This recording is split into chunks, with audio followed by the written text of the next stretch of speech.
El Paso goes by many names.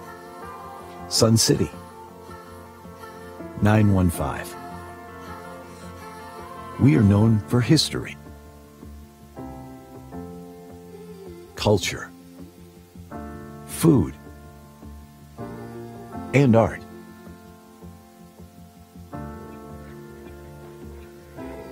In the early 1900s, development and commerce in El Paso revolved around mining and trade. The nationally recognized mission trails are just one example of the many historic sites that portray our region's rich indigenous and colonial history. Since then, El Paso has evolved, and so has its people. We take great pride in nourishing a skilled and capable workforce, with 72% of our population being bilingual. We stay competitive among other large U.S. cities. The region's border location boasts a major trade port. It allows competitive local manufacturers to produce at maximum capacity. Fleet systems are capable of worldwide distribution of parts and products. Our state-of-the-art higher education systems are nationally recognized. The Texas Tech University Health Sciences Center El Paso, the nation's first comprehensive health sciences institution on the U.S.-Mexico border, provides students the opportunities to become doctors, nurses, and researchers. The University of Texas at El Paso offers 74 bachelor's, 74 master's, and 22 doctoral programs. Local government agencies and other economic development organizations help industries become established and expand in our community. The County of El Paso is great for business, but we also keep true to our southern hospitality with plenty of outdoor recreation options. It's easy to keep active in El Paso.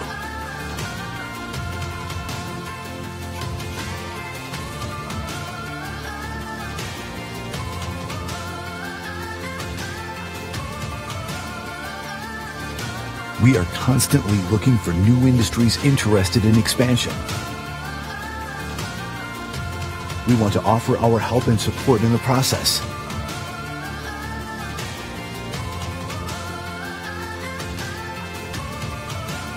No matter the name, El Paso is proud, strong, progressive. We are El Paso.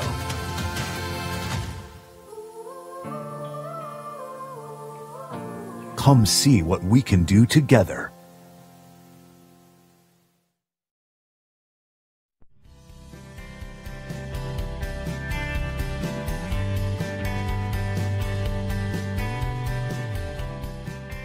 You are watching the broadcast of the El Paso County Commissioners Court meetings.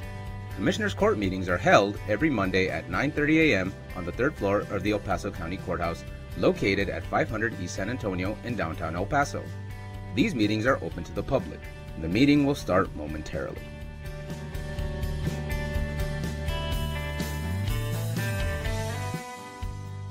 The County of El Paso Public Works Department is offering sandbags at no cost or requirements to the public. The sandbags are outside of the facilities and are available 24 hours a day. The location of the county facilities are the following: the Road and Bridge Fabens Warehouse, located at 1331 North Fabens Street in Fabens, Texas, 79838. The Road and Bridge Canutillo Warehouse, located at 191 Canutillo Avenue in Canutillo, Texas, 79835. And the Road and Bridge Montana Warehouse, located at 14698 Van Lane, El Paso, Texas, 79938.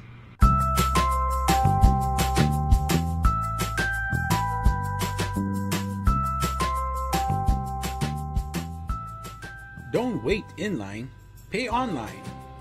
Visit the Financial Recovery Division website at http://www.epcounty.com/budget/financialrecovery.htm to make your payments online or find out more about our kiosk locations. We now accept payments on misdemeanor, felony, and justice of the peace cases.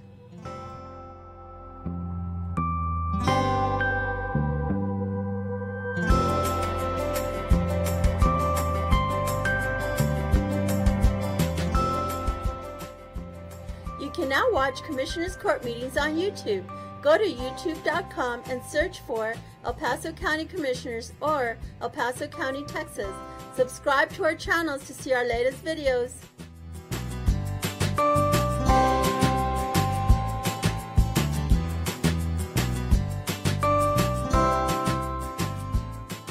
Did you know the County of El Paso's Purchasing Department is responsible for ensuring that all items and services needed by various county departments are purchased in the manner required by the state of Texas?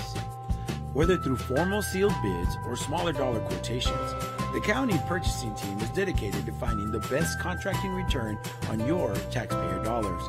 Additionally, the Purchasing Department is responsible for the tracking of inventory within the county and properly disposing surplus to public auctions.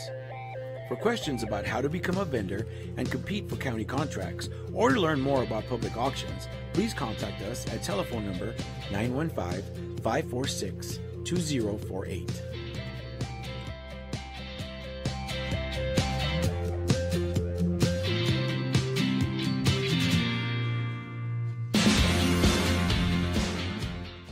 The 346 District Court Judge Angie Juarez Barril started the El Paso Veterans Treatment Court program in 2012 for veterans and active service members that have been arrested and charged with a felony or misdemeanor criminal offense. To be considered for the specialty court, the statutory criteria includes be a veteran or current member of the United States Armed Forces, including a member of the Reserves, National Guard, or State Guard, and suffer from a brain injury, mental illness, or mental disorder, including PTSD, or be a victim of military sexual trauma, all occurring or resulting from military service. Call Sylvia Serna, Veterans Program Director, at 915-546-2119, or email her at sserna@epcounty.com for any information.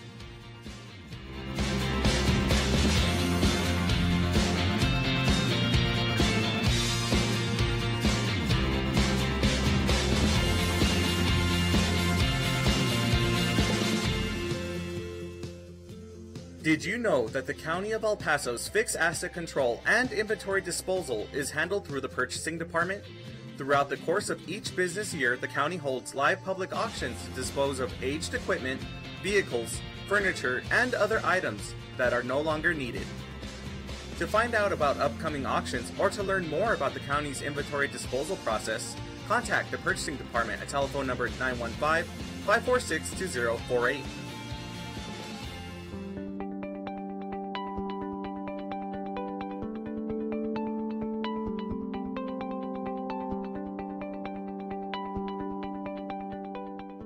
You are watching the broadcast of the El Paso County Commissioners Court meetings.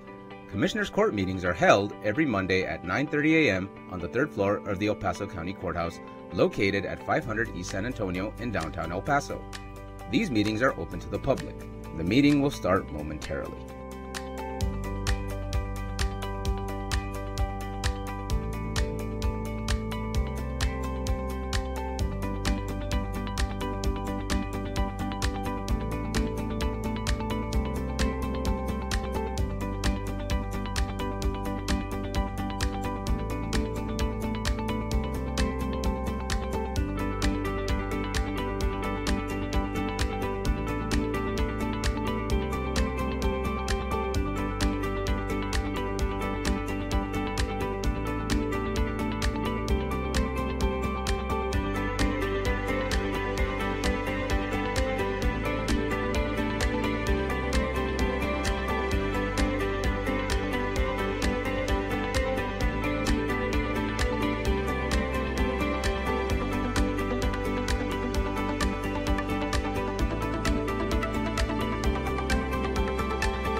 Monday, January 28, 2019. Commissioners Court is meeting in regular open session.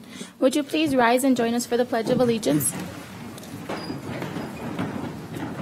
pledge allegiance to the flag of the United States of America and to the republic for which it stands, one nation, under God, indivisible, with liberty and justice for all. May God bless America.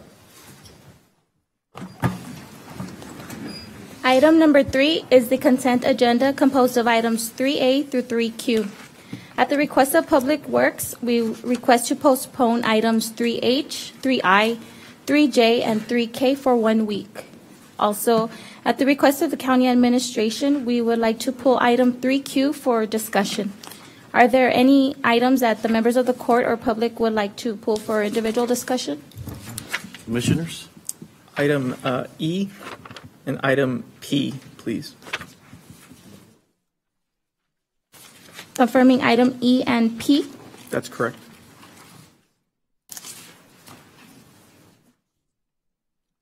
So I move to approve the consent agenda minus the items that have been pulled out. Second. Commissioner Perez. Aye. Commissioner Leon. Aye. Commissioner Stout. Aye. Commissioner Robinson. Aye. Judge Samaniego. Aye. Motion carries.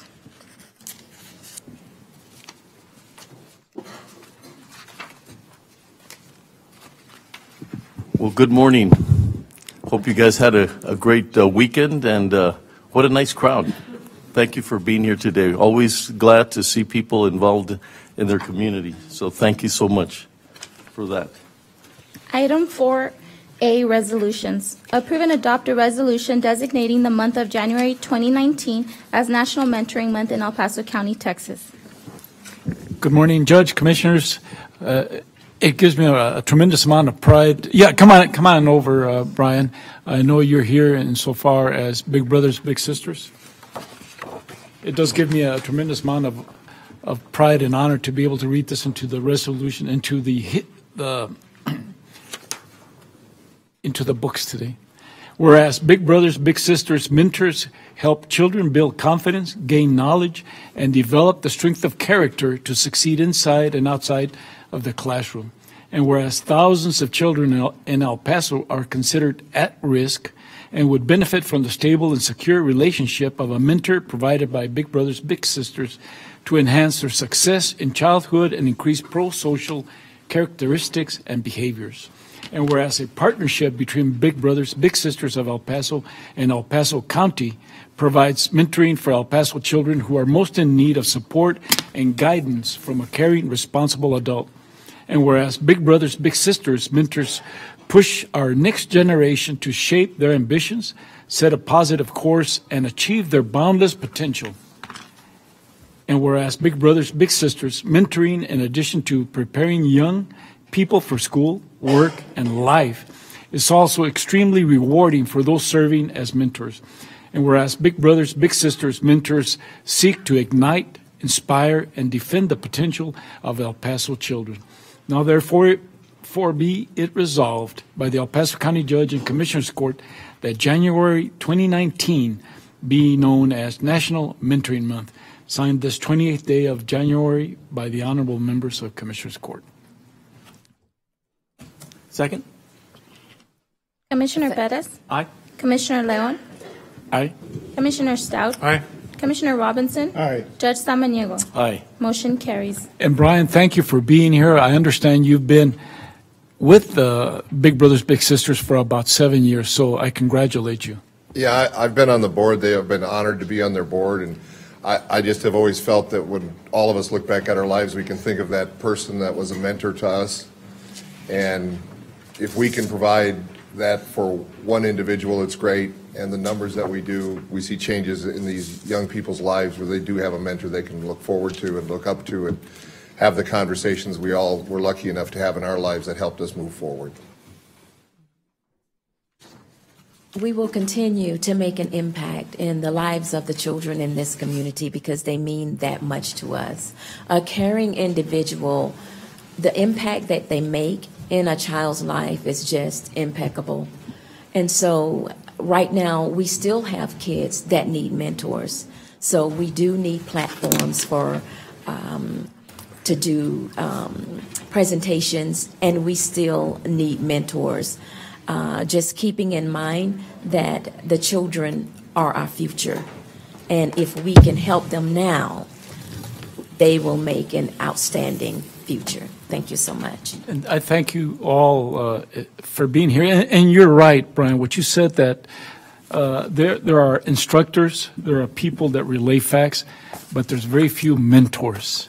And there's a huge difference. And all of us, I'm sure, will agree that there's somebody, many people possibly in our lives that put us where we're at today because of that mentoring and that leadership. So thank you.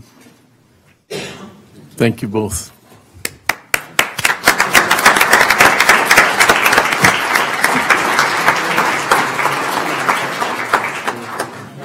She's here. She's in the fourth row.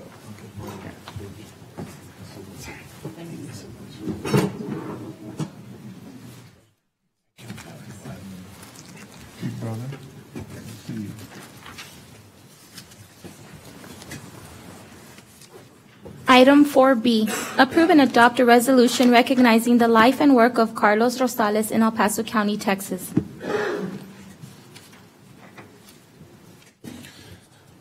Thank you, Judge and Commissioners. I have the honor of reading this resolution. I wanted to do this for Carlos Rosales. I know his daughter and some family members are here. Can you all come up to the podium while I read the resolution? Carlos was a longtime newsman here in El Paso, in many places, but he also did a stint at Univision in Albuquerque, New Mexico.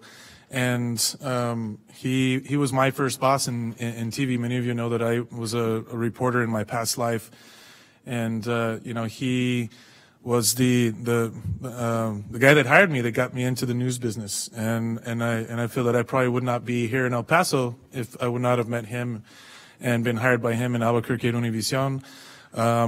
He was just he was an amazing mentor for me. He taught me many things, gave me the opportunity to do a lot that I think other people might not have given me the opportunity. When I worked with him in Albuquerque, he obviously came back here to El Paso and worked for a number of news organizations at the end with KVIA. Brenda, thank you very much for being here. Our KVIA's news director is here, Brenda DeAnda.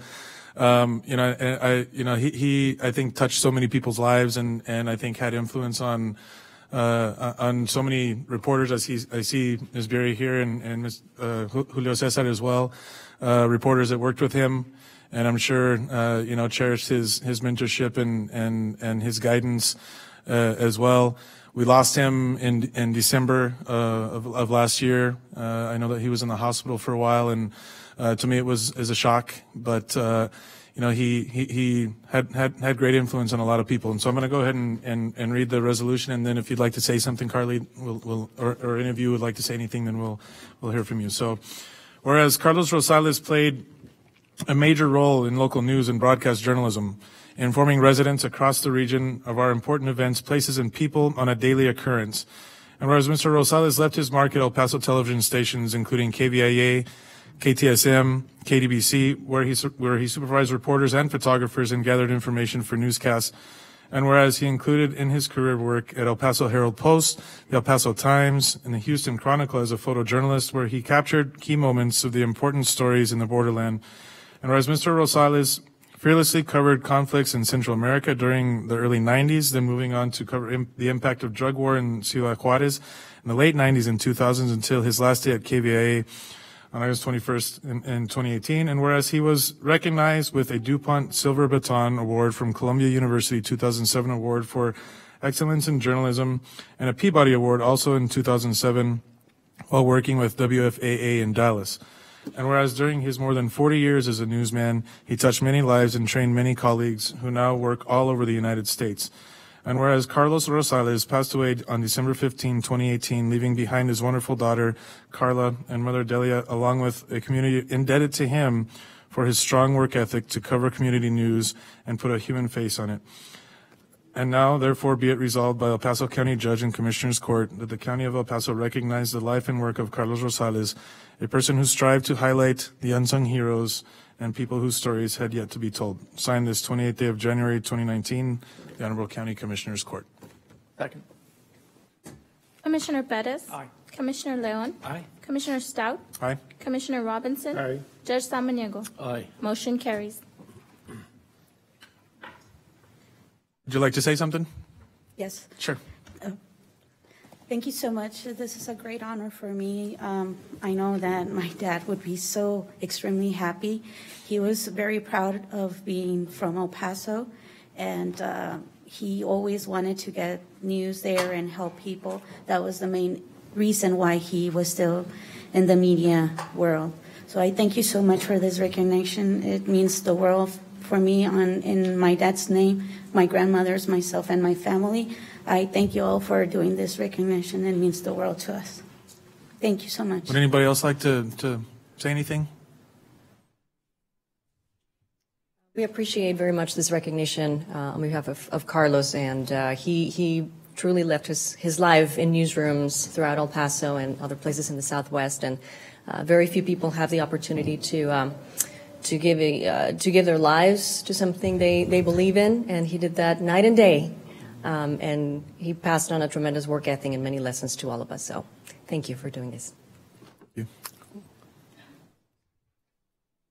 Yeah, we would just like to thank the Commissioner's Court and Commissioner Stout for taking this and for taking Carlos's contributions to the El Paso community and making them, giving them a permanent place in county records. Thank you.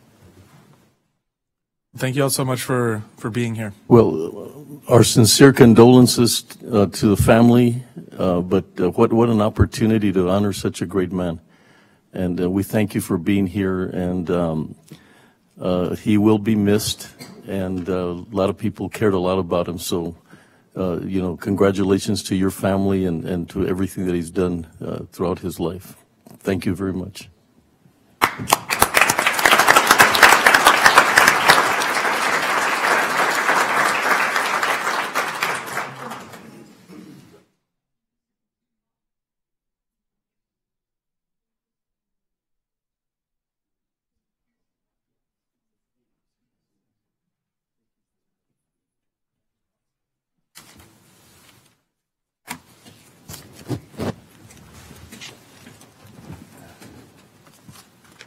Item 4C, approve and adopt a resolution recognizing El Paso boxer Kayla Gomez. Good morning again. I also have the honor of reading this resolution. Ms. Gomez, come up to the podium and as I read it, and then we'd love to hear from you, okay?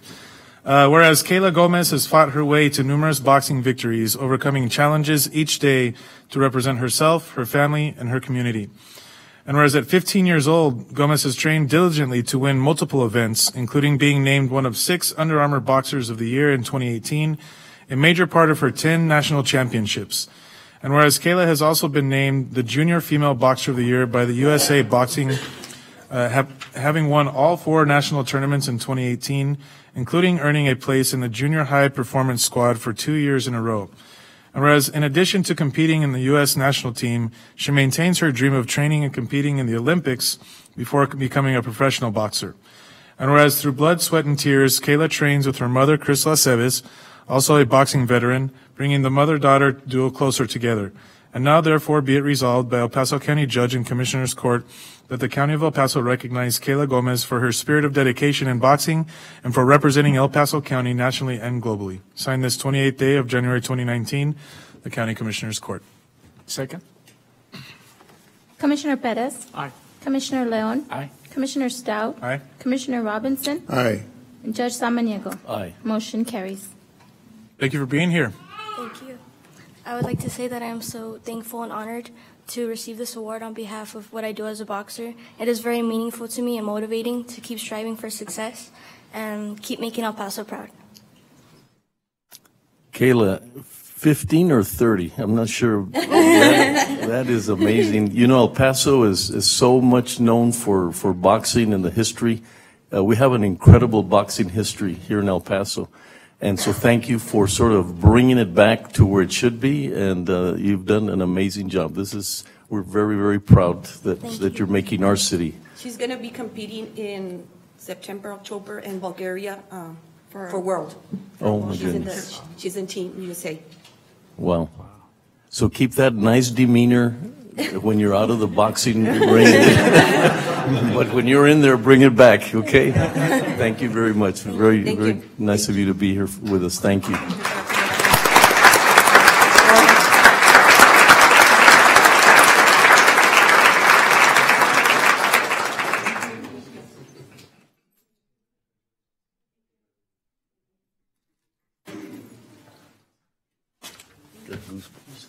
I like that everybody has purple hair, too.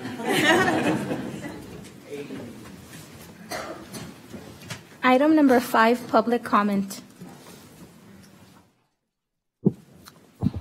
Paulina Lopez, will you please come to the podium?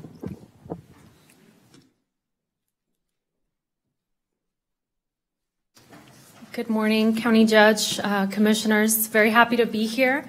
And as you might remember, the passage of the county and city resolution, joint resolution to establish a Paso del Norte Complete Count Committee. I'm happy to say that for the 12-state region, the Denver region that I work for, that model for collaboration is, an example for all of my colleagues at the U.S. Census Bureau. And we will be having a meeting this Thursday, January 31st, with the Paso del Norte Complete Count Committee, and wanted to make sure that you are aware of that meeting and that the community is working to ensure a complete and accurate count. And we will be starting to work and to develop a work plan to make sure that we touch every area of the county and the city of El Paso. So I know you all have a strategic planning session this week, but if you'd like to send any of your staff or even constituents who serve on any community organizations, we'd be happy to have you all there and to make sure that the county has a strong voice and presence in the Paso del Norte Complete Count Committee. So also making myself available to you and your offices if you have any questions or you'd like for us to participate in any of your county meetings, we'd be happy to join you. Any questions? Thank you, Paulina. I just wanted to say my office was appointed as the county's point last year to help with the census, and unfortunately I won't be able to be at the meeting because we have strategic planning, but I will be sending one of my staff for that meeting, and so I know that if we're all going to be in strategic planning, right. My staff would be happy to brief anybody on the goings on during the meeting. Anything that you need from us, we can definitely provide that for y'all. But we definitely should reach out to others as Paulina suggested, to ask them to be involved and make sure that we continue to push this as much as we can. I think recently we saw in the news that in my opinion we had a win by the court ruling that the citizenship question was not to be on the document or the questionnaire. Not sure if it's too late to put it back on if the courts another higher court rules in a different fashion, but we're definitely dedicated to continue to make sure that every single person in this county is counted, because so much money, so many federal dollars depend upon how the size of the population in this community. So thank you very much, Paulina, for your your work. leadership on this. Paulina, I want to thank you for your passion, and she's very contagious, and so she'll talk to you about how important it is, and we really have to get those numbers right. We're really short of what we deserve and all the funding that we could be getting, and I've had the opportunity I think it was your first presentation in San Elizario, but we really need to get behind this, and I know that the Commissioner's Court is really behind getting her the support that she needs to be successful. So thank you very much, Paulina, for your efforts. Thank you. Thank you, Judge. Thank you. Judge, Commissioners, my office will also have someone in attendance. We've been participating along with Commissioner Stout's office. Excellent. Thank you, Betsy. Item number 6A, presentation. Receive a presentation on the UTEP scholarship recipients of the county's Fund for Excellence Scholarship Program and acknowledge those recipients in attendance. Good morning, Judge. Good morning, Commissioners. Good morning. At this time, if I can have the recipients and the graduate come on up. This morning, we are proud to honor and recognize 3 county scholars for the El Paso County's Fund for Excellence Scholarship Program. 2 are here as recipients of the scholarship program, while the other is a recent UTEP graduate. In 2002, together with the University of Texas of El Paso, an endowment was established to fund a total of 10 scholarships for eligible students residing in the El Paso community. This fund was a result of the Sun Bowl Stadium property being transferred to UTEP upon termination of a previous lease agreement between the county and the Board of Regents. Scholarship funding began in the fall semester of 2002 and honored the existing Presidential Excellence Scholarship Guidelines for UTEP. These stipulate that the student must meet at least 2 of the following requirements. 1, top 3% of high school graduating class. 2, high school average of 96 or better on a 100-point scale. 3, a 1220 plus on their SAT or 27 plus on their ACT test scores. And 4, evidence of exceptional leadership abilities and achievements. The HR department is currently working on revamping this process to reevaluate these requirements and to further expand the criteria for eligible students within our community. Awarded scholarships will be renewable each year for students who maintain the scholarship requirements. Since the inception of this program, the county has assisted close to 50 students in the pursuit of their college degree. I'd like to recognize Ms. Rosa Flores with UTEP and Ms. Luz Rojas with the Human Resources Department for their collaborative work on this program. This morning, I am pleased to have 2 of our commissioners present their county scholars for their respective precincts for the 2019 academic year. Commissioner Stout, if you will do us the honor and start us off. Thank you, sir. Thank you, Melissa. Thank you to the HR department for putting this together for us. I think it's a great program, and thanks to UTEP for your partnership as well. The recipient of the scholarship in Precinct 2 is Neida Amador. So if you want to come to the podium, and then I'll read this. And so Neida graduated from Riverside High School and is now a sophomore at UTEP majoring in psychology. She plans on pursuing a career in mental health counseling. In the past, she was a member of the Riverside High School Academic Decathlon, cheer squad, tennis team, and a rangerette.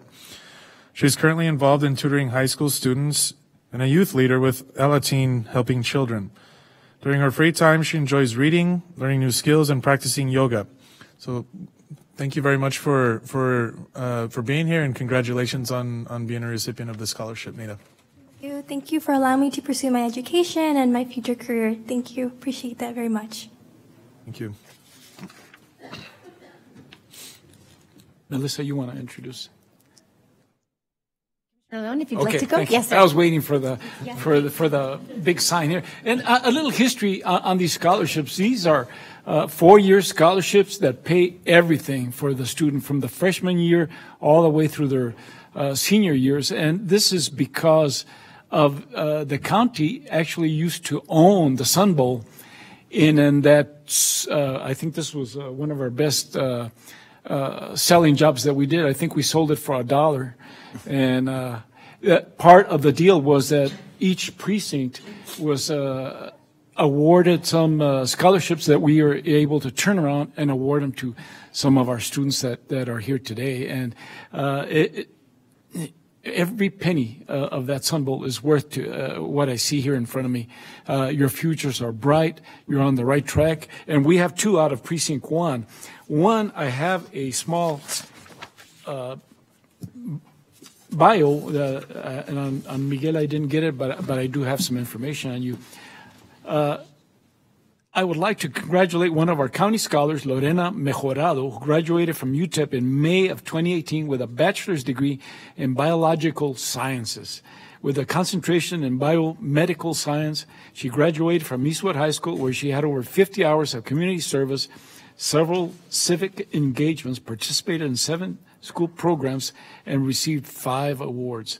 I am so happy that our county was able to help financially. So congratulations. Lorena, can you say a few words for us? Thank you so much. I just wanted to say thank you for investing in my future. I know it was mentioned that the way that students are picked to get scholarships will be expanded. That really makes me happy because I know that this is a factor that might prevent or postpone education for a lot of people, and this made sure that that didn't happen to me. So thank you so much. I appreciate it. And congratulations. Miguel Lopez. Congratulations. I know that you graduated from Baylor, your old stomping grounds there, Commissioner Perez, and you have a GPA of 3.58, made the Dean's List 2015 through 2017 with an A. So, like I said, I didn't have more information on you reference in what direction you're going, but again, congratulations to you, and the county is extremely proud of all 3 of you, because I know that once you graduate that hopefully you'll stay here, but what a shining example of what the county, what the city produces. So Miguel, would you like to say a few words? Yes, I wanted to thank you all for your help and helping me achieve my goals and my dreams. Unfortunately, once I graduate, I won't be staying here, but I will try my hardest to give the name of El Paso, make it public, and make people aware of who we are, and make El Paso proud. Thank you. Congratulations again, and we do have for you these solid gold color pins for you. So again, congratulations. Colored pins. Thank you.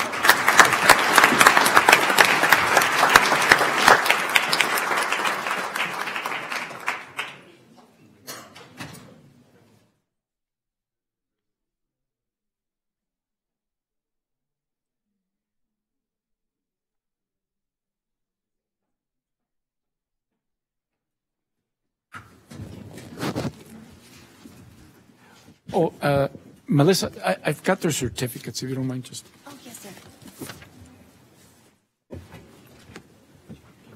While we're getting ready, I just want to thank you again and congratulate these 3. They said about leaving. The Commissioner's Court is really working very, very hard to get our young people that are, getting that type of education and the caliber of students, as you just saw, that they stay. So Miguel, we don't mind you leaving, but just try to come back, okay? Just find your way back home, and we'll be waiting for you with better jobs when you do come back. Item 6B, receive a presentation from the Human Resources Department regarding county employees who were promoted during the first quarter of fiscal year 2019. Good morning, Judge and Commissioners. Michelle Cochran with the Human Resources Department. We are excited to present to you for the first time ever our county employees whom were promoted within the first quarter of this fiscal year. We thank our departments who value promoting employees internally, which has shown to increase loyalty to the organization, provide a seamless transition to new duties with a smaller learning curve, and also assists by ensuring a synergistic fit for the team culture. Without further ado, we will be presenting the employees by department in alphabetical order. Employees who are here, please stand when it's your department and approach the dais when your name is read. A picture will be taken by department with the court. For the sake of time this morning, we will only be reading the names of the employees who are in attendance. However, all promoted employees' names will be displayed for all to see. The County of El Paso appreciates all of its employees and want to recognize them, those who have achieved growth within the county through the promotions within their department. We'll start with the County Attorney's Office.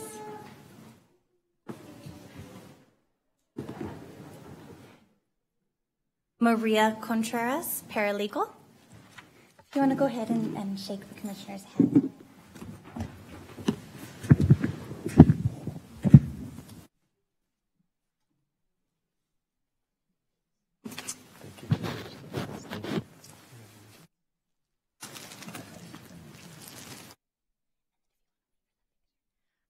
Carl Jones, Legal Secretary, Intermediate.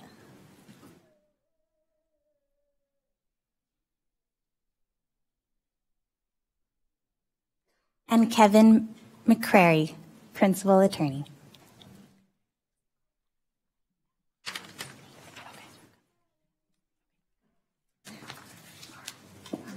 You guys want to go ahead and stand in front of the judge?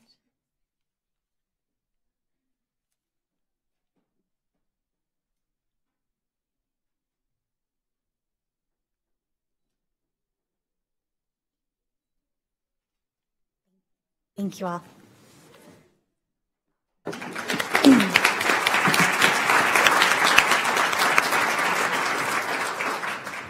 The County Auditor's Office, Ricardo Galvadon, Accountant Senior.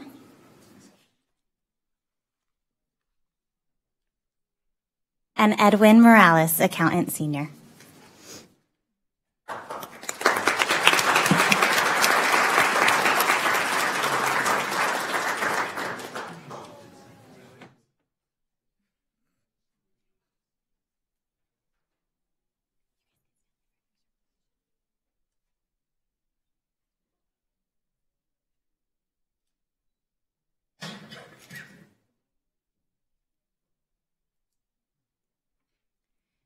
County Clerk's Office, Esteban Dominguez, Customer Relations Specialist Intermediate.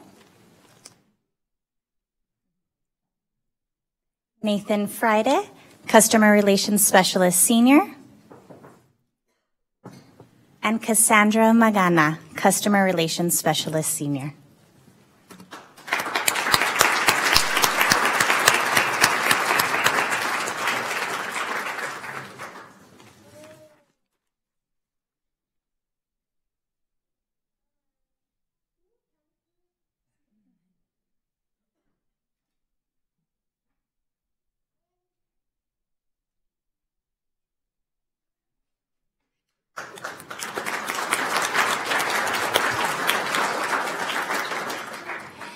The County Tax Office, unfortunately, we're not able to have any employees here, but we do have Mr. Gonzalez and Mr. Pastrana here from the department, and they had the largest number of promotions, so I just wanted to highlight that as we move forward.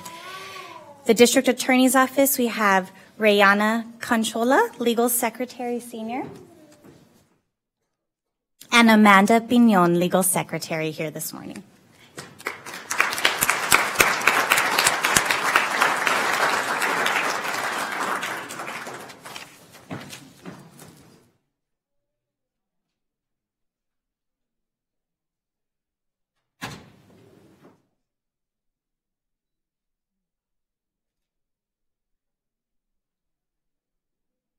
Thank you.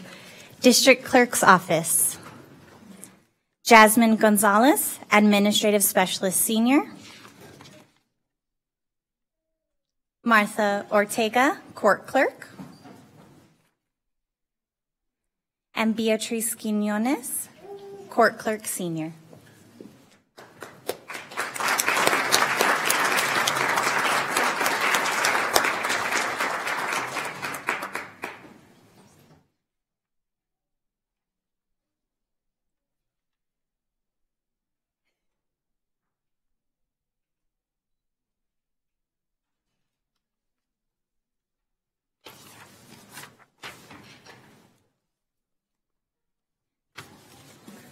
There was a promotion in 383rd District Court.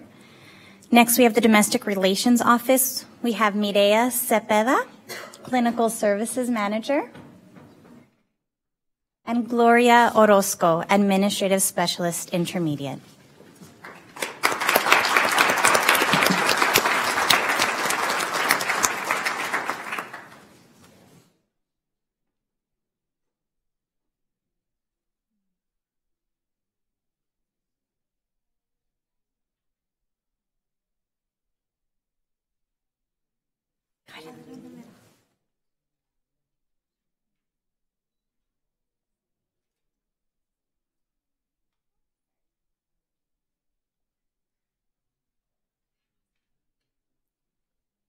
From the Human Resources Department, Margarita Daisy Garcia, HR Specialist.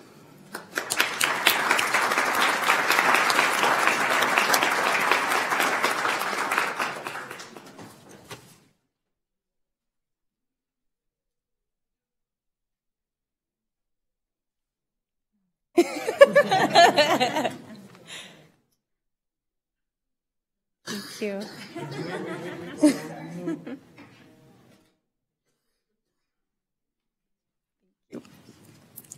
We had a promotion in the Infrastructure Services Department as well as the JP7. Next, we have our Juvenile Probation Department. We have Anthony Bustillos, Juvenile Detention Team Leader, and Irma Gil, Probation Officer with Challenge.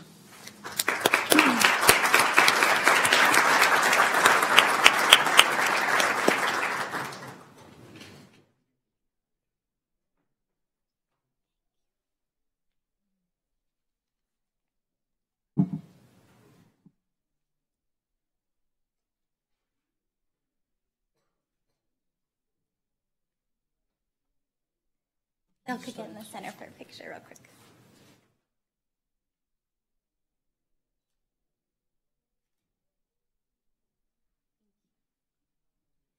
With our Parks and Recreation Department, Edgar Mesa, Park Maintenance Worker, Intermediate.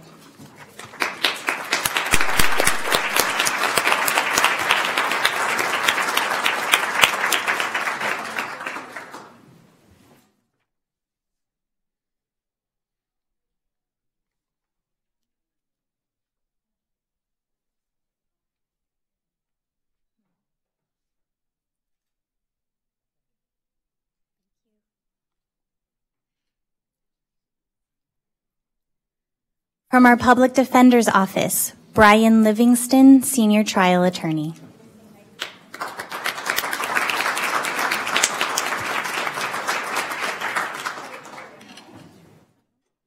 And I apologize, we have Victoria Flores, Legal Secretary, Senior as well today.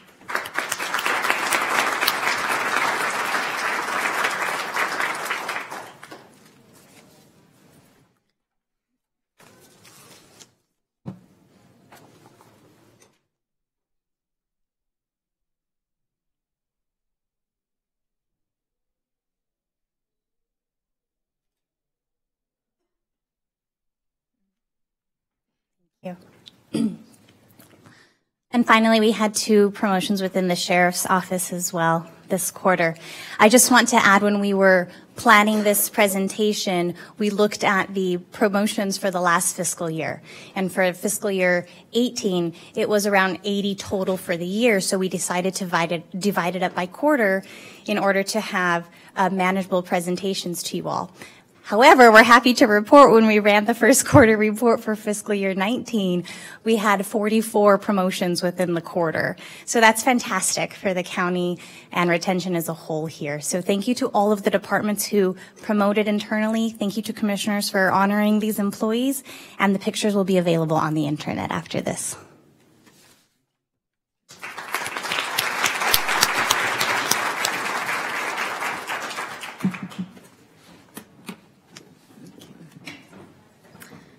Judge, would you like to go to the items that were pulled from the consent? Yes, please. Item 3E, approve the rehire of county retiree Alan Dickerson effective February 4th, 2019 as a full-time regular deputy constable for Constable Precinct Number 6 as required by Texas County and District Retirement System and County Policy.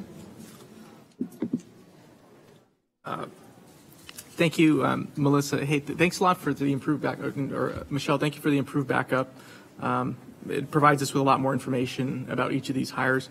In this particular case, the individual retired just a few weeks ago in late December, and then is going to be rehired within a few weeks. And to me, that seems rather close. I mean, from a retirement to a rehire. I know that the affidavits have to be signed, that there wasn't any sort of pre-agreement for this hire. Is there any policy that can be passed that perhaps or something that we can explore, that there has to be at least some minimum time frame before an individual is rehired? Because when somebody retires and it gets rehired within a couple of weeks, despite the affidavits, it just looks like it doesn't look very well. I understand, Commissioner, and I think we can certainly revisit the policy, the rehire policy. The 30-day is currently what's in policy and is a guidance from the IRS regulation, but we can definitely revisit that and bring back a time frame that would be amenable to the court. Okay. Because in all the ones that we've approved, has there been one that's just been within the minimum 30-day time frame? I don't recall any. I think this has been one that...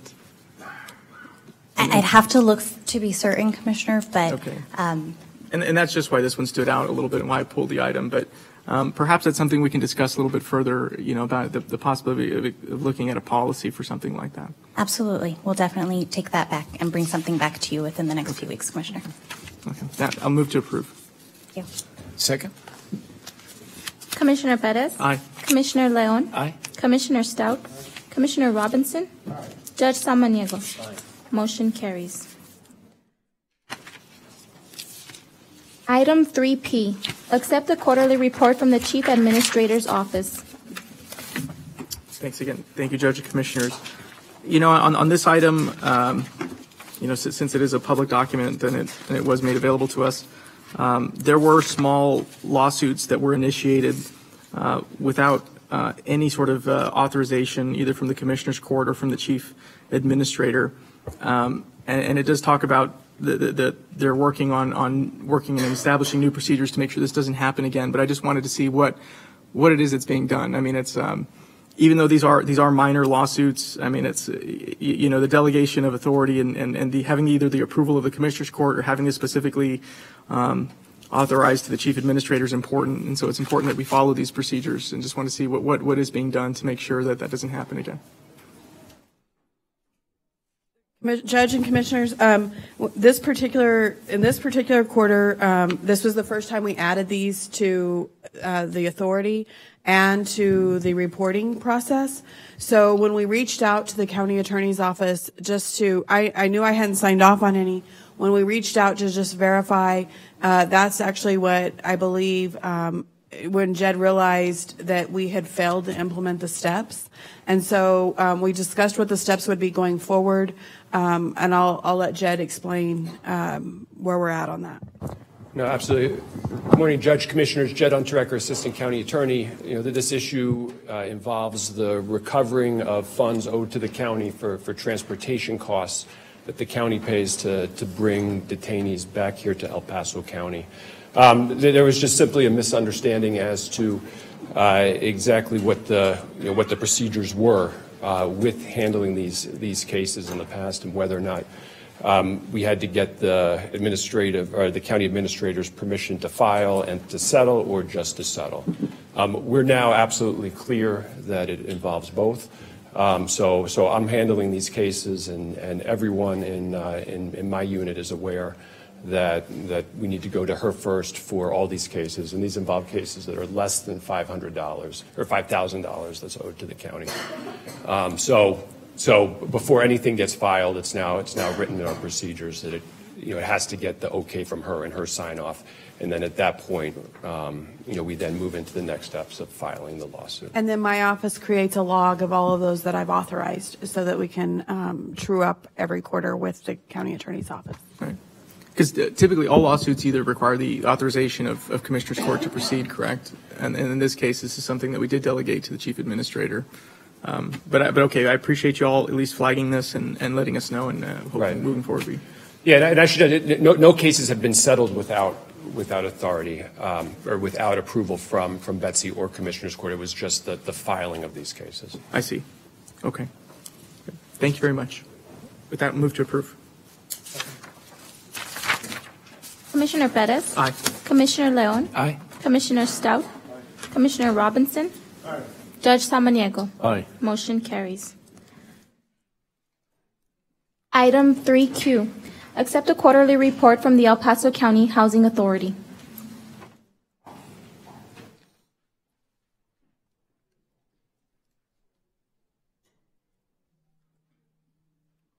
Hi, good morning, Good County morning. Judge. Good morning, Commissioners. It's a pleasure to stand here before you on this beautiful Monday morning.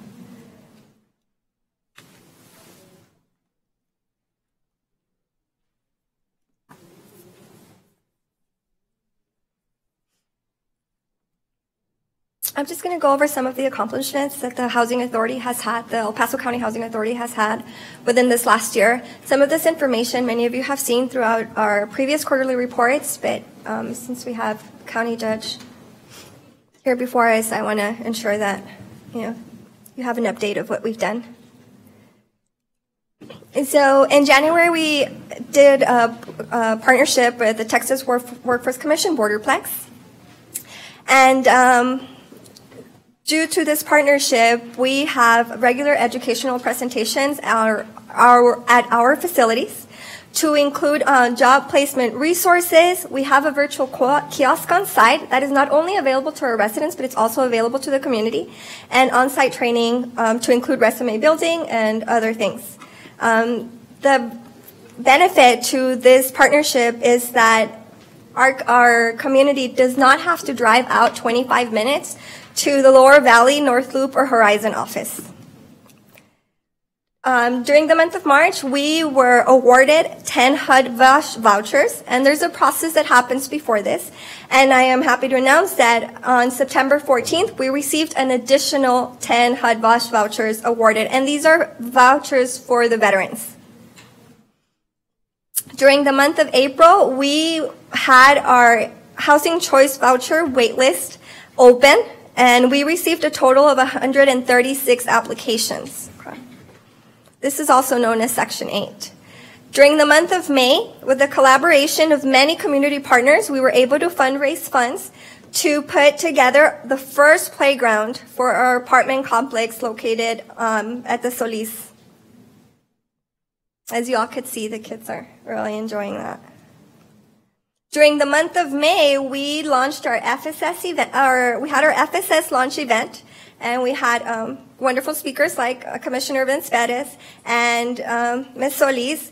They were present, and during this event, we were able to recognize many community partners that have joined forces with us to ensure success for our participants in the community. During the month of June, during 2017, we joined a collaboration with the Center Against Sexual and Family Violence. And what's significant about the month of June is that we were able to lease up 100% of the vouchers that we set aside to help these families, victims of violence. We have housed a total of 18 people through this preference. During the month of July, we had our second annual Back to School event, which was a huge success. We gave over 200 backpacks that included school supplies. We had Rawling Dentals present, and they did dental cleanings. And as you could see at the chart, we did a lot of things. We had 18 different organizations present at this event. And it was amazing to see so many people, not just our residents, but from the community, the surrounding communities that were there to receive backpacks, haircuts, food pantry, immunizations. It was just a huge success. And it was amazing to see the smiles on all of these kids. And the parents as well. Because could you imagine not having enough resources to send your kids back to school, and the impact that we caused through this event? During the month of July, we were entered into the rental assistance demonstration waitlist, so we're still on the waiting phase, but we are putting everything together to ensure when we get called from HUD that everything is in place and in order. During the month of August, we joined a partnership with AmeriCorps Vista, which they were gracious enough to provide us with 2 Vista volunteers. It's Diana and Milton, and they've done wonderful things since they've been with us. You could see their descriptions, their job descriptions in that slide. During the month of October, we had a health fair. We held a health fair. It was, there was over 100 people there. Again, I just want to point out that everything that we've done, it's not only towards our residents, it's towards the community and the surrounding areas. Okay? And there was over 100 members who participated in this health fair. During the month of November, we also had a turkey drive. And we were able to hand out 45 turkeys to our residents. And we were also able to donate 6 additional turkeys to another organization. And during the month of November, we had a housing event in the city of Socorro. During this time, we also opened our wait list, our HCV wait list, Housing Choice Voucher wait list. And during this time, we received 68 applications. And we also had great speakers at this event, to include our chairman, Mr. Acosta. The Socorro mayor was present, Elia Garcia, and our county commissioner, Carlos Leon. So thank you for being with us that day. During the month of November, we received award of mainstream vouchers. And these vouchers are for Paso residents with disabilities, non-elderly disabilities between the ages of 18 and 62. And we received 12 vouchers for a total award of $71,083. During the month of December, we also had a toy giveaway, and we received donations from several community partners, as you could see.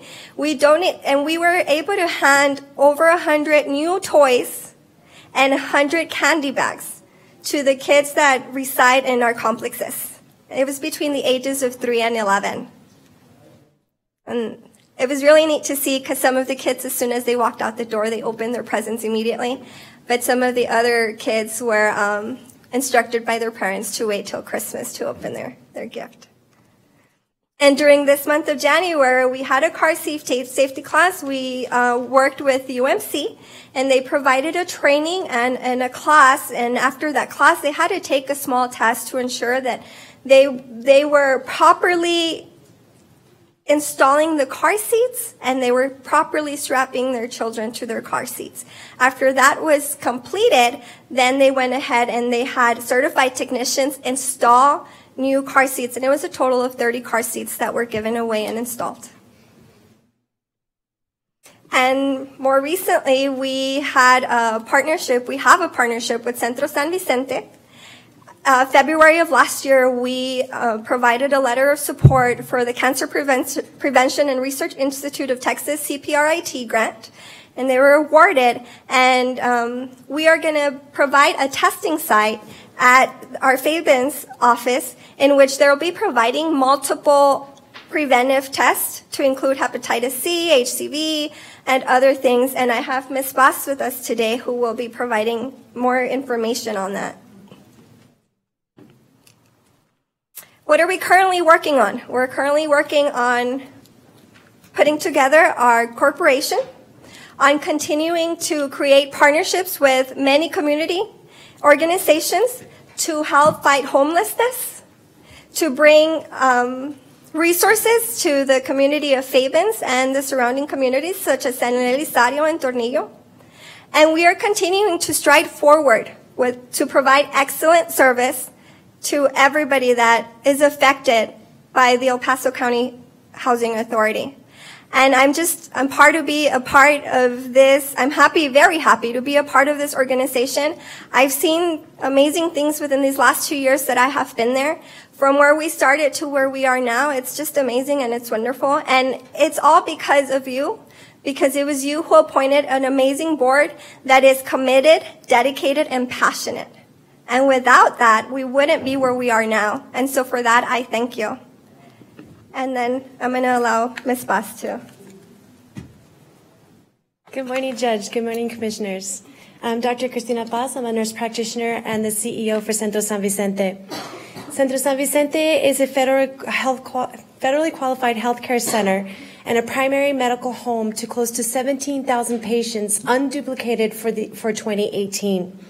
Our message is simple: affordable health care for everybody. Because one of our goals is to provide better health care for El Paso and its outlying communities, it is one of our goals to outreach. Through various needs assessments, we have found that our community is in very much need for hepatitis C treatment and testing, HIV treatment and testing, along with various others, point-of-care testing like diabetes, pregnancy tests, STDs. Because of our collaboration with the El Paso County Housing Authority, we've been able to open up a point-of-care testing in Fabens. This collaboration has been monumental for Centro San Vicente and for our community. With this point-of-care testing facility, we're going to be able to test individuals and link them back to care so that we have accessible, affordable health care for our outlying communities, not only for El Paso City itself. This is just one step in reaching out to underlying areas to provide accessible care. Thank you, Judge, and thank you, Commissioners, for allowing this to happen for Centro San Vicente and for El Paso. And I would also like to introduce you to Board Member Russ Hubinger. And if I may just add quickly, I want to say that it's important for you all to know that regardless of the situations or circumstances that we've been under, we continue to move forward. We haven't taken a step back, but we continue to stride forward. And I think that's very important for you all to know. Thank you. Excuse me. Thank you, Judge Samaniego and Commissioners, for the opportunity to speak to you today. My name is Russell Hubinger, and I was appointed as a Commissioner of the El Paso County Housing Authority in 2017 by my Precinct 4 Commissioner. It's been a pleasure serving the authority these past 2 years, and I continue to be amazed by the level of dedication shown by our staff of the Housing Authority and the inroads the authority has achieved in the short time I've been on the Board of Commissioners. From where EBCHA was just a few years prior to my joining the EBCHA board to now is night and day. Our County Housing Authority has become a multi-service authority serving the many needs of the residents of the community. EBCHA is financially strong and growing. I am extremely proud of the fiscal responsibility the authority adheres to, which allows us to grow and provide additional services to our clients in our community. Just as Ms. Avila, our current Executive Director, pointed out, I would like to emphasize some of the highlights EBCHA has accomplished over the past 2 years. I am extremely proud of our EBCHA staff. This past year, they have worked to streamline the recertification process. This process used to take many hours to complete individual recertification, and now, due to the new process, we have reduced the time tremendously and increased efficiency. This is just one way we have saved time for our residents and added value back to the Housing Authority. As you heard, we have developed many partnerships within the community to serve the residents of El Paso County, such as our partnership with the El Paso County United Way, Texas Workforce Commission, our Eastside Rotary, and other community partners which donated funds to erect a modern playground for the children of our residents, the Veterans Administration, working in partnership to find housing for veterans in El Paso County. Centro San Vicente is a major partner with us now, and the city of Socorro, just to name a few. 2 events we arrange and host that have impacted families in the county have been the Back to School event and the Turkey Drive. Both events make a difference in the lives of our residents and our community. And this is just a tip of the iceberg view of what I have witnessed over the past 2 years. I continue to be amazed at how the Housing Authority has grown. The most rewarding thing I have witnessed, though, is the smiling faces of the residents when they stop into the office or are present at a meeting and they express their thankfulness for what EBCHA has done in their lives. I know we are making a difference in our county, and with your support, we will continue to grow. I am proud to be a part of this great organization. Thank you again for the time you've given us to address the court on the accomplishments of the El Paso County Housing Authority. Thank you. Any questions? Just a comment. I want to thank you for creating that model of self-sufficiency and then leading up to, getting our participants to go from needing housing to being able to go on their own.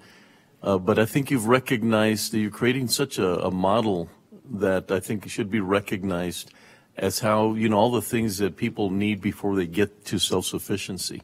And I think we need to understand that, and I want to thank, before I forget, is that Miguel Hernandez, who's right behind me here, passing the baton. He was the director, and then I think he got stolen somehow to the county. But passing the baton to you, Zulema, and he has nothing but great things to say about your effort and energy. And so I want to thank you for recognizing how difficult it is for people having, housing is one of the basic things that we want in life. And to be able to get them started in the right direction and one day being able to own their own homes, it takes a lot of work. But I think your passion, Cristina, what you're trying to do there in San Vicente, and your participation and your partnership has been excellent. And so thank you, Russell. Thank you so much for being on the board. And do recognize your effort and energy to do the right thing. Thank you. Judge, question. Commissioner Perez? Yes, thank you very much for the presentation. And, I agree in terms of the partnerships that have been forged with the Housing Authority. They're significantly more than what they were in the past, and we certainly appreciate that. On the Section 8 vouchers that you had talked about that were in the presentation, there were some for veterans, some reserved that you had worked with some with the Center Against Family Violence. And then there were, I believe, 18 for individuals, non-elderly individuals with disabilities. Have all of those vouchers been utilized? The mainstream, which is for the non-elderly disabled, we have leased 2 out of those 12 vouchers. We were awarded in November, and there's a process. And so we have leased 2. Letters have been sent out. There's a qualifying process. So it's not just because a member of the household says there's a disability, there's a qualifying process. So even though we scheduled 15 families to come in our first appointment, only 2 of them were fully qualified. So letters have been sent out, and we're waiting for them to go through the qualifying process so we continue to lease. The vouchers, during the month of December, and I don't have the up-to-date information, but I could provide it to you before the day is over. We had at least 12 vouchers out of the 20 available. And these vouchers, the way we lease them, it's through a referral program through the Veterans Affairs. So as we receive them, then we go ahead and we do inspections and we do the paperwork, and then we are able to lease those vouchers. But we're unable to go and hunt for veterans. They come to us through the Veterans Affair. Mm-hmm. Okay. And then on the other ones, was that the first one? I missed that one on the... And the other ones, they're regular housing choice vouchers, also known as Section 8. We're fully leased. We're leased at 100%, yes. And so we have a very high... a very fast process. As soon as a voucher becomes available, we lease it rapidly. And then, one other, I saw that you all are still on the waiting list for the RAD program. One other program that has been really important in the city of El Paso in terms of helping to meet the demand for public housing has been the tax credit program. Commissioner Stout and I recently toured the Blue Flame building, which is undergoing renovations and which is going to be an incredible facility for seniors. Is that something it is that you all are exploring, is using the tax credit process to help expand the inventory of public housing? Because I understand that the partnerships have been phenomenal, but I've always been concerned with just the inventory available to the residents in this area, considering it doesn't just serve Fabens. It's also San Nazario, Clint, Tornillo, Socorro, and even Horizon City and Montana Vista. But the public housing options remain limited in those areas. So are the tax credit options something that you all are looking at? Yes, sir. As a matter of fact, if I may just add, during our next board meeting, which will take place February 26th, it will be added to our agenda to discuss additional possibilities to bring more resources to include housing and the possibilities of us applying for tax credits. So it's something that's definitely being looked at. Yes, sir. All right. Thank you. You're welcome. Anything else? Y'all have a good day. Thank you. Can we have a motion to accept the report? Second. Commissioner Perez? Aye. Commissioner Leon. Aye. Commissioner Stout. Aye. Commissioner Robinson. Aye. Judge Samaniego. Aye. Motion carries. Item number 7, board appointments. Discuss and take appropriate action to reappoint Bill Mayberry to the Emergency Service District Number 1 for a second 2-year term beginning January 1st, 2019 through December 31st, 2020. Judge, item number 8 is also a reappointment for ESD 1. Would you like for me to read that in as well? Yes, please. Item number 8, discuss and take appropriate action to reappoint Alan Keys to the Emergency Service District Number 1 for a second 2-year term beginning January 1st, 2019 through December 31st, 2020. Judge, Commissioners, these two members have been on ESD 1. They're both interested in reappointment for another 2-year term. We would recommend the court consider their reappointment. They have completed the required trainings for reappointment. Move to approve. Second. Commissioner Perez. Aye. Commissioner Leon. Aye. Commissioner Stout. Aye. Commissioner Robinson. Aye. Judge Samaniego. Aye. Motion carries.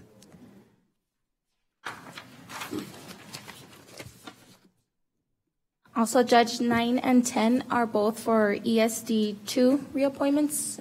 Can I read them in together as well? Yes. Okay. Please. Item number 9, discuss and take appropriate action to reappoint Jacqueline Butler to the Emergency Service District Number 2 for a second 2-year term beginning January 1st, 2019 through December 31st, 2020. Item number 10, discuss and take appropriate action to reappoint Michael Barnes to the Emergency Service District Number 2 for a second 2-year term beginning January 1st, 2019 through December 31st, 2020. Judge, oh, thank you. Well, if you could go. It's the same situation. Both of these individuals have been approved or have been serving. We would recommend their reappointment. They're both interested, and they have both completed the required trainings. Thank you, Betsy. And if I may add, just to recap, that this, there were changes that were unique to El Paso County where we oversee the budgets and the tax rate for the ESD, similar to the way that we oversee them for the University Medical Center. The relationship was rocky at first, when the change occurred, but I don't think things could be better with the way that things are now. There's tremendous collaboration between the county and between the ESDs. And I also want to thank, Betsy, Wally, and your staff for attending a lot of meetings and working with the board members. And one of the biggest reasons why, we're easily reappointing people is because they've been very cooperative. But our staff has also been very giving of their time and offering suggestions on how to improve budgeting practices, CIP projects, strategic planning. It's just been a very fruitful partnership, and so I want to thank everybody involved with that, including the appointees here that we're reappointing today. I'll second Commissioner Stout's motion. Commissioner Perez. Aye. Commissioner Leon. Aye. Commissioner Stout. Aye. Commissioner Robinson. Aye. Judge Samaniego. Aye. Motion carries. Item number 11, County Administration. Approve and authorize the county judge to sign the consulting services agreement with Bickerstaff Heath Delgado Acosta, LLP, for state lobbyist consulting services for a 3-year term with 2 one-year options to renew. Funding is available in General Fund, General Administrative Contract Services General, contract number 2019-0002. Judge, Commissioners, I'd ask for your approval of this item. This is our agreement with the lobbyists that were selected through an RFP process. The award was made a week or 2 ago. I apologize, my time's a little bit messed up. But this is the resulting agreement that outlines the terms of their services to the county over the next couple legislative cycles. So this would be covering the current legislative session and then the legislative session 2 years from now as well. We did correct the timing on this contract so that we are going out for bid the next time at a time before we are developing our agenda so that we have one consultant for both the development of our agenda and then the actual carrying of the agenda through the legislative cycle. And this is a This is the same firm that we have currently been working with for representation at the state legislature. Judge, I just want to say, I've worked very closely with them over the last two legislative sessions that I've been in office, and they're very resourceful. They take care of us when we're there. They make sure that they get us on when we're there to testify in committees. They're there to get us on the list, to try to get us in and out as quickly as possible. We get an update from them very often, I think monthly, from Claudia Russell, and I think they've just done a great job, and I'm glad that we are able to continue having them as our representatives. I think Claudia and Steve and Amy are some of the most well-respected lobbyists at the Capitol. They've been around for quite a while, and so I'm going to make the motion to approve. I'm glad to hear that. And I agree. They've done a phenomenal job. They are very well respected, and a lot of the legislative changes. One of them being the ESD legislation, which was difficult to pass. They were very instrumental in helping pass many bills that were important to El Paso County. My only question on this is this has been a contract now that has been in place for many years. Was there any sort of review that was done that making sure that we're still competitive, or that the price was competitive, relative to similar perhaps agreements that other counties have? That's a good question, Commissioner. I will tell you, I do not think we compared what we pay to other counties. I need to verify that with Ramon, but we did negotiate with them. Their original proposal was a higher price than what's in the actual contract, and we negotiated with them to phase in over the life of the contract those increases, and they were willing to work with us and lower the cost for the first couple of years of the contract during our negotiations. But I do not know that we compared ourselves to what other communities are paying, and I need to verify that with Ramon. I will report that back to the court. Okay. Well, they're doing a good job, and again, they've consistently performed well. But if just somebody can look into that and just report back, just to make sure, because again, this is one of those contracts that's been in existence for some time. I don't know how long Claudia has been our lobbyist, but it's just something. Whenever we have a contract of this tenure, we should probably just take another look and just make sure that is a good practice. They've been in place since 2000. Actually, I know when I started in 2008, it was a different one. So it switched sometime during 2008-2009 timeframe. Commissioner, would you like to wait for that information before we proceed, or are you okay with it? Well, with the legislative upon us, is this something that needs to be approved? And I will tell you, I do believe that we only had one other proposal, and we did not open their pricing sheet. This was one of the ones where it was a sealed bid. Mm-hmm. So we did not open their pricing sheet because they weren't as experienced as this firm, and they didn't score as high in the evaluation process. So we can't compare to the other firm, but we can call around to, if you give us, if you want to lay this on the table during court, we might be able to call around and get a few prices of what other counties are paying. Well, I'd hate to rush. It should probably be a more methodical approach to doing that. What's the out clause? I know it's a 3-year contract with 2-year, 1-year extension, but it's like a 30-day or standard 30-day. Okay, so if we determine that that perhaps the pricing isn't as competitive, we could terminate this right. contract. You have that in there. However, there's also in their pricing though that there is the way it was built in terms of the phasing. If the county does choose though to pull out within, I guess, the next couple of months with this particular legislative session, there are costs that are associated with that to the firm. But because we're in the middle of the session. It also does say if we pull out, well, actually, it says that the consultants terminate before the end of the session, they have to reimburse us, but either party may terminate within 90 days of written notice. 30 days of written notice. Would a one week postponement be harmful, and considering that we're on the legislative session, or would that give you enough time? Or the current, I think we would be okay with a 1 week postponement. We are calling around right now to find out, or looking up other contracts to see what other entities are paying. I'd be okay with a 1 week, just to double check. So we, if we were not to approve this agreement, then we would have to go out to bid again, or what would happen? If the court were to find, I would have to double check with Deborah what our options would be.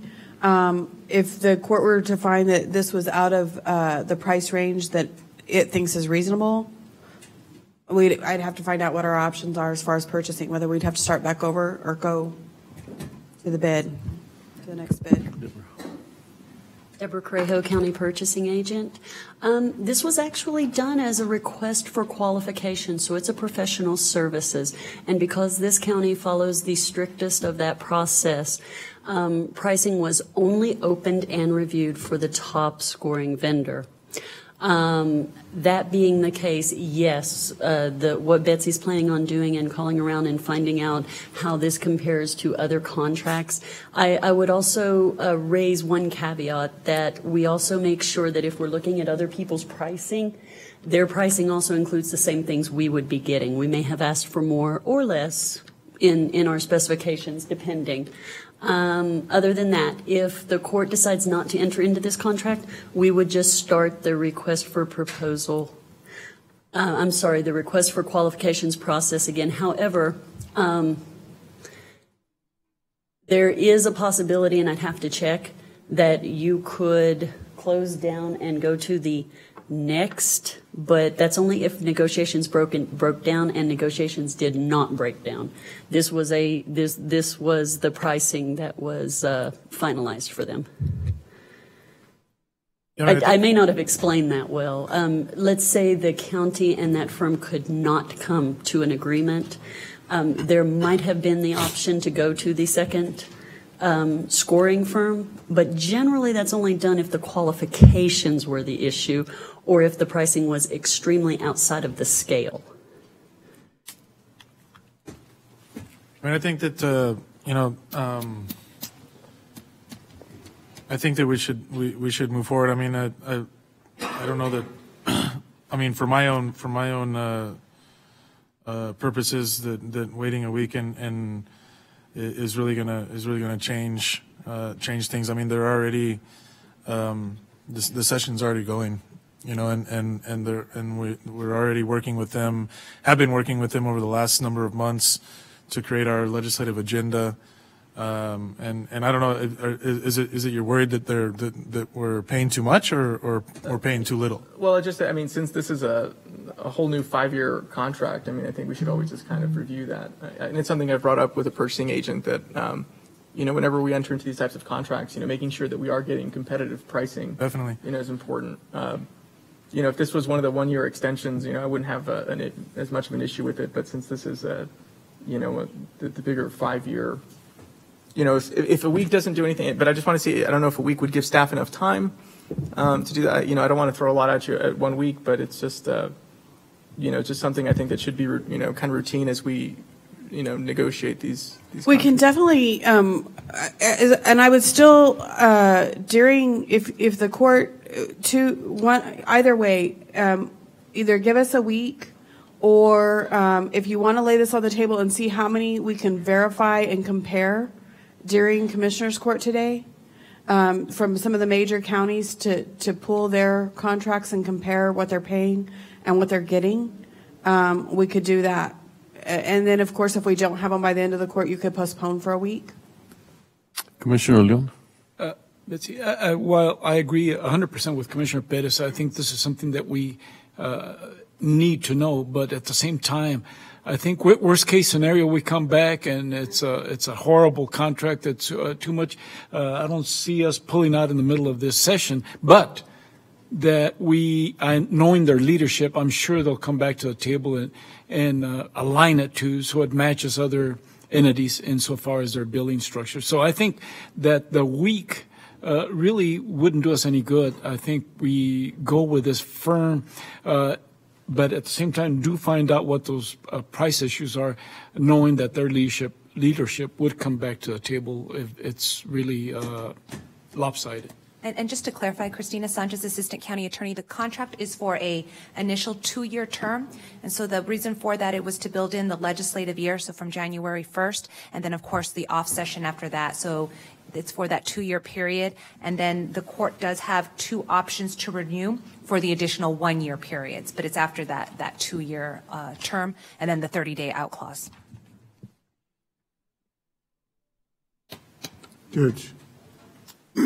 Commissioner Robinson.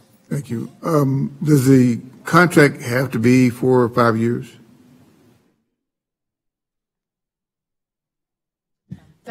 We wrote that into the specs. We would like for it to be even year terms so that we can address the issue where we're not in the midst of a legislative agenda build and also this year we were in the midst of our building our legislative agenda. At the same time, we were selecting a lobbyist firm. And so we've tried to build it in that it'll be an even year term. So that is what was negotiated? That was part of our specs. Okay. Yeah, part of the specs. Not even. Okay. What was the expectation of this firm and what are the results? Previously, the expectation is that they will represent the county and the county's interest at the legislative, throughout the legislative session. They'll also come meet with the county throughout the legislative session at various times to keep us abreast of our bills and other bills that are impacting the county. They also... Well, my question is, when I say results, is did they bring home the bacon? In my opinion. I think that's a... What specifically did they bring home? Well, in this last legislative session, which was specifically a time, and I'll have to pull all the specifics, but when it was a time when there wasn't a belief that several bills would get move forward. There were several bills that did move forward. You can't credit that 100% to our lobbyists. You also have to credit our delegation, but our lobbyists were very active and a part of that. Well, okay. My point is, when I say what was the result, did they bring home the bacon? I give you an example of what I'm talking about. 2 sessions ago, I was on city council with the city, and the lobbyists that we had worked with us. Some of the issues that we were working with had to do with Fort Bliss, as far as sustainment of the Fort Bliss. So, as a result of that, with collaboration of the other 12 other cities in Texas that have military installations, we were able to bring home for not just El Paso, but the 12 cities that have military installations. We were, through the legislature, we were able to bring home $30 million. $30 million was the largest amount ever approved by the state legislature for military enhancement. So that's an example of what I'm talking about when I say, what they help bring home the bacon. So, and part of that was the $30 million was a competitive process where each city had to apply for the grants of that $30 million. We, El Paso, out of $30 million, in the second round of the grants, we got $2 million for a water project. So when I'm speaking from that standpoint, did we bring on the bacon? What did they help bring on the bacon? That's something tangible that I'd like to see. So if you can give that information to me, I would appreciate it. I think that our lobbyists. I don't think that you can leave that up to them. They're not the lawmakers that are making the decisions. They take the county's agenda. They work with all of the players. They work with the department heads, the different elected officials that are asking for legislative changes, including the Commissioner's Court, tax office, many other, offices within the county. They do research. They represent us on different boards as well, like the Conference of Urban Counties and their policy board.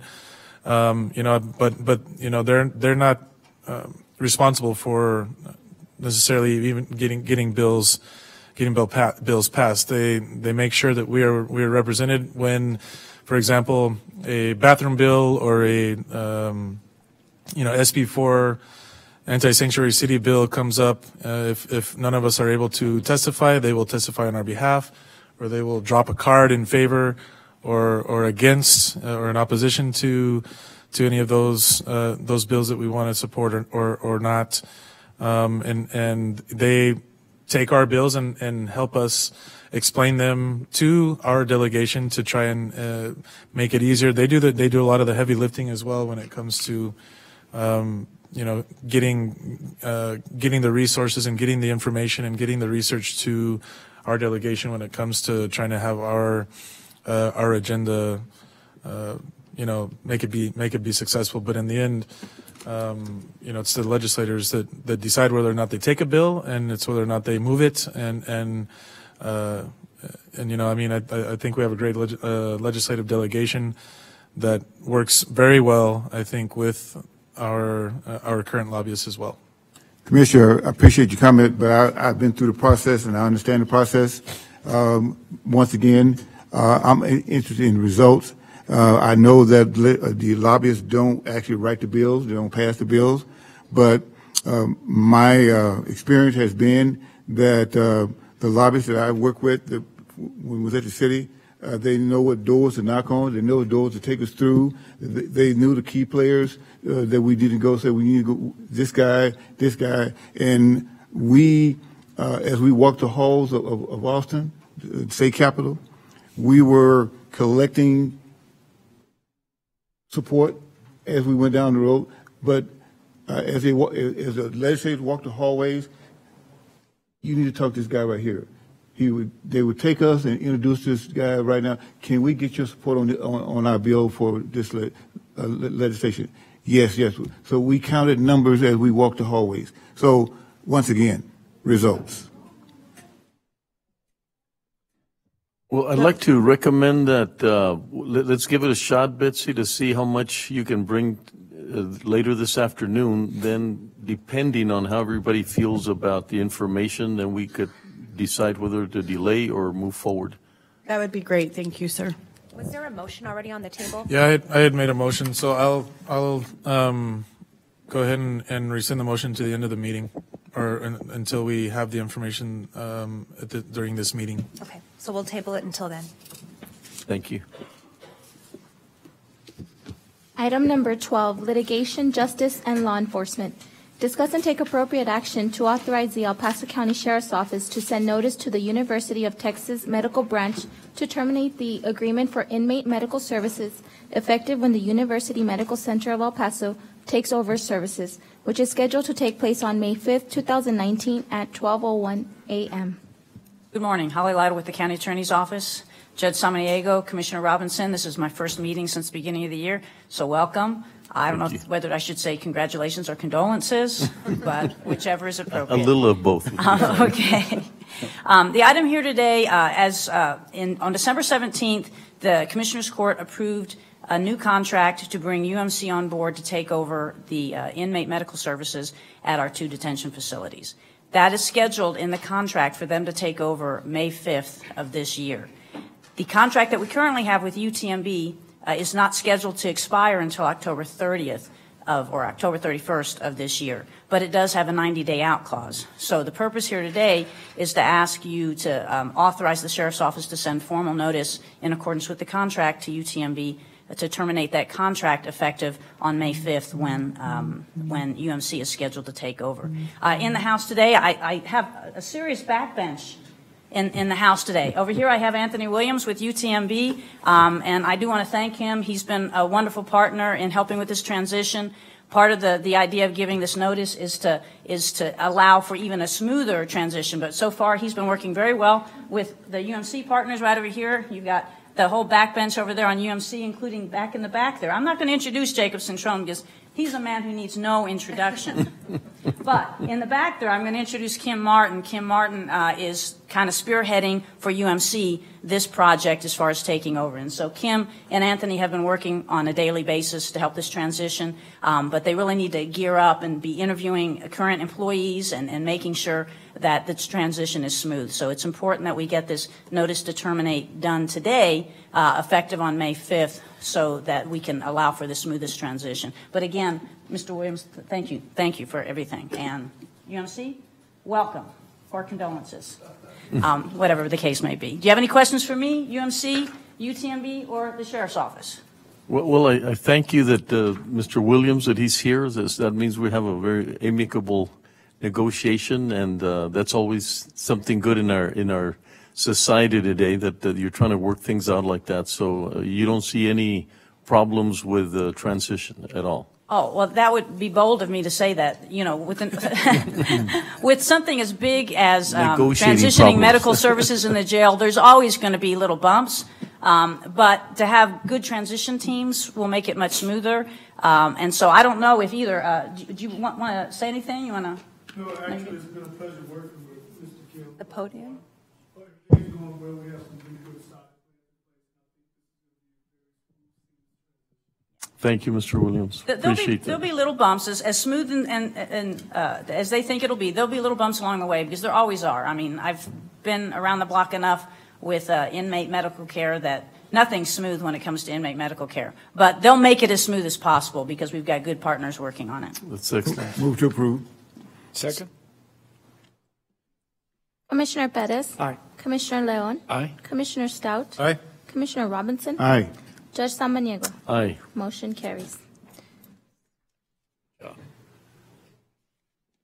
Item number 13, approve and authorize the county judge to sign the fiscal year 2017 State Criminal Alien Assistance Program award in the amount of $299,183 from July 1st, 2015 through June 30th, 2016. Contract number 2019-0025. Good morning, Judge, Commissioners. Kevin Lanahan, Sheriff's Office. Welcome, Kevin.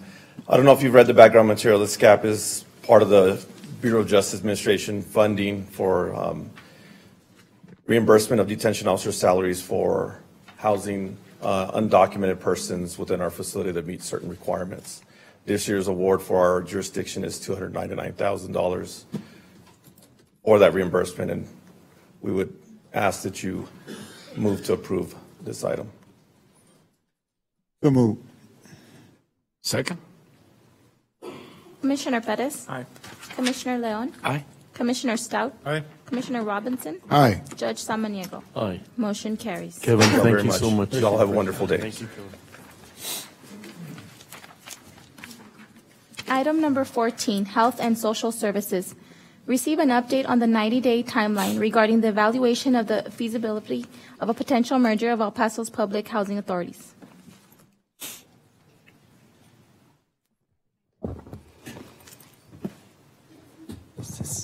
Good morning, County Judge, Commissioners. Irene Valenzuela, Community Services Department.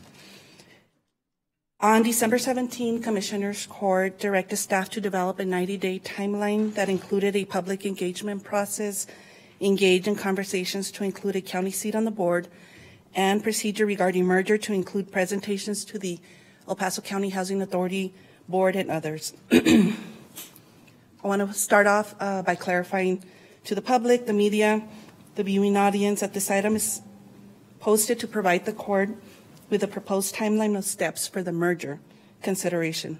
It is not posted for action on the proposed merger. In your backup is a timeline of proposed dates for a public engagement process and other merger procedural steps as you directed in your motion on December 17. Please note that some of these dates were listed as tentative, pending coordination and consensus with both public housing authorities. As of this past Friday afternoon, the suggested public meeting and board presentation dates have changed. The Housing Authority for the City of El Paso can present to the El Paso County Housing Authority Board on February 12, 2019. That's pending the board's availability on that day. That would be a special board session of the County Housing Authority Board. As you heard earlier, they're meeting on a regular session on the 26th, so this would have to be scheduled on a special board session.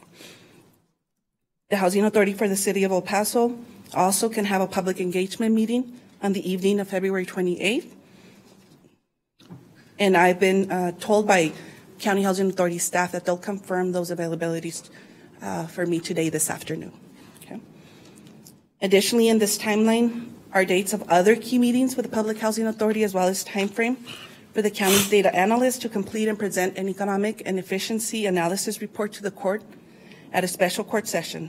That's to assist you in determining a finding of need in the event you consider consolidation. The final date on your timeline, March 11, is a proposed date to have an agenda item to you to provide you an opportunity to discuss and take action on a potential consolidation. At that time, we would have a resolution before you for your consideration as is required by HUD ahead of a consolidation request. I do want to note that as it relates to county board representation, the Housing Authority for the City of El Paso has indicated strongly that they will not entertain that as a condition for consolidation, meaning they will not agree to expand or change their board makeup to allow for county representation. Finally, I also want to mention that I recall that a large part of your discussion on the December 17 meeting touched on ensuring that the public be informed and engaged in this process. As stated earlier, the Housing Authority for the City of El Paso is suggesting one presentation to the board of the El Paso County Housing Authority and one public engagement informational meeting. I do want to note that HUD only requires a 30-day notice to the public prior to the consolidation effective date. However, that's not to say that no more public outreach should take place. So we're asking actually for further clarification from the court at this time on that public engagement process. And with that, I'll entertain any questions you have of me. There's also representatives of both housing authorities in the audience if you have any questions for them as well. I just want to comment that, I understand the outreach. Obviously, that's very important. All the commissioners always agree that the community involvement. I think that I'd like to understand a little bit more that when the City Housing Authority says something that we discuss that as not a maybe, perhaps kind of thing. We'll do so many housing opportunities or so many vouchers, but that we have more of a guarantee.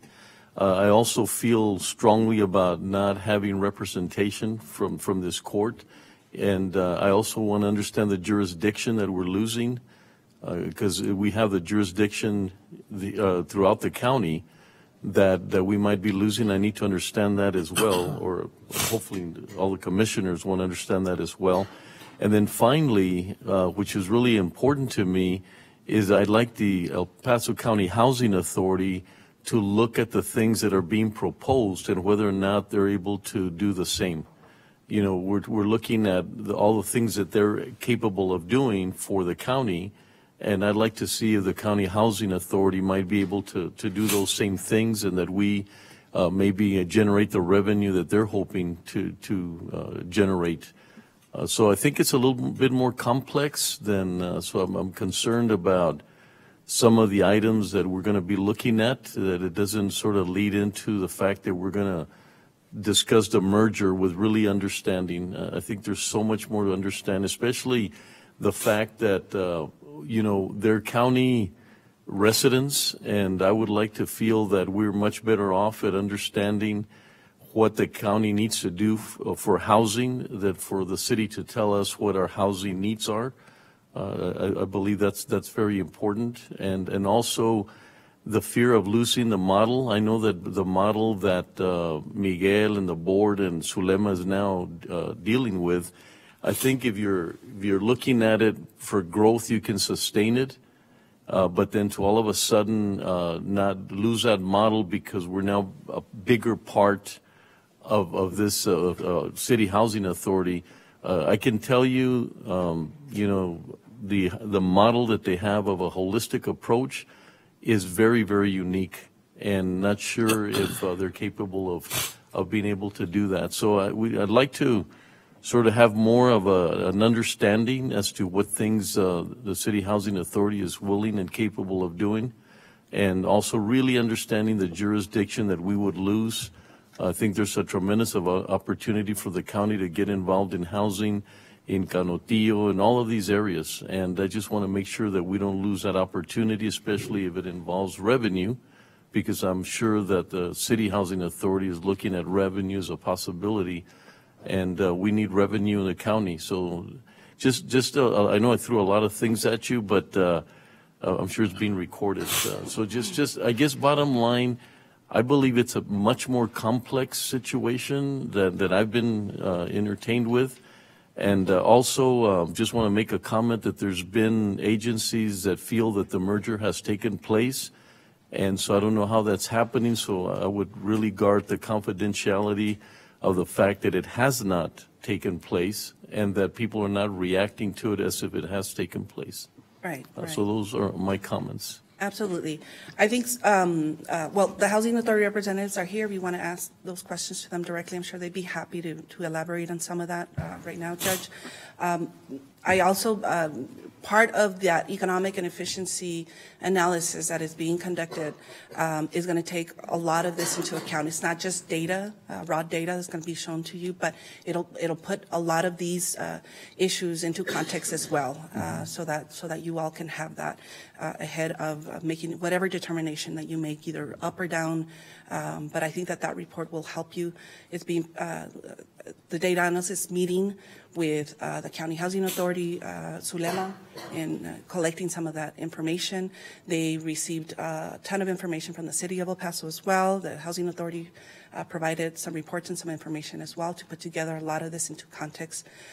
We've have an internal deadline to have the report to County Administration for February 19th, and with a proposed date to present to you at a special court session on February 28th as well. And we will be getting reports through the 90-day, right? You'll be bringing it to the court, or are we just waiting until the 90-day period? No, I think the 90-day timeline was requested of us to put together dates or events or steps that may take place, and it was just a time frame so that we could present to you and show you what steps we can take within those 90 days leading up to a potential vote for you all to consider consolidation. And so some of these dates you see here are with that effort in mind. Yeah, I just would like to recommend that you do come in front of the court to see where you're at and what's happening, and so, you know, not wait until the 90-day period, Absolutely, but that sir. you can We can do inform that. us throughout. Yes, sir, we will do Thank that. you. Commissioner Robinson? What I would like to see is the advantages and disadvantages of any merger that we may be contemplating. And the other thing we'd like to have a response to is regards to why it would not be considered for have the county have a seat at the table if and when there was a consolidation. Well, I did have a communication with Mr. Shishan, and he did offer that he felt that it's such a big project and our contribution is so small of them taking over that would not be, it wouldn't make sense for us to have a seat at the board, which I too don't agree, but so I'd like to understand a little bit further.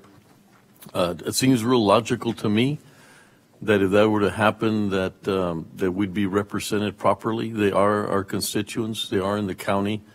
And so I would like to understand the same, Commissioner, as to why. Well, Judge, if he say that we're such a small entity in the big picture, big scheme of his process, why does he need us?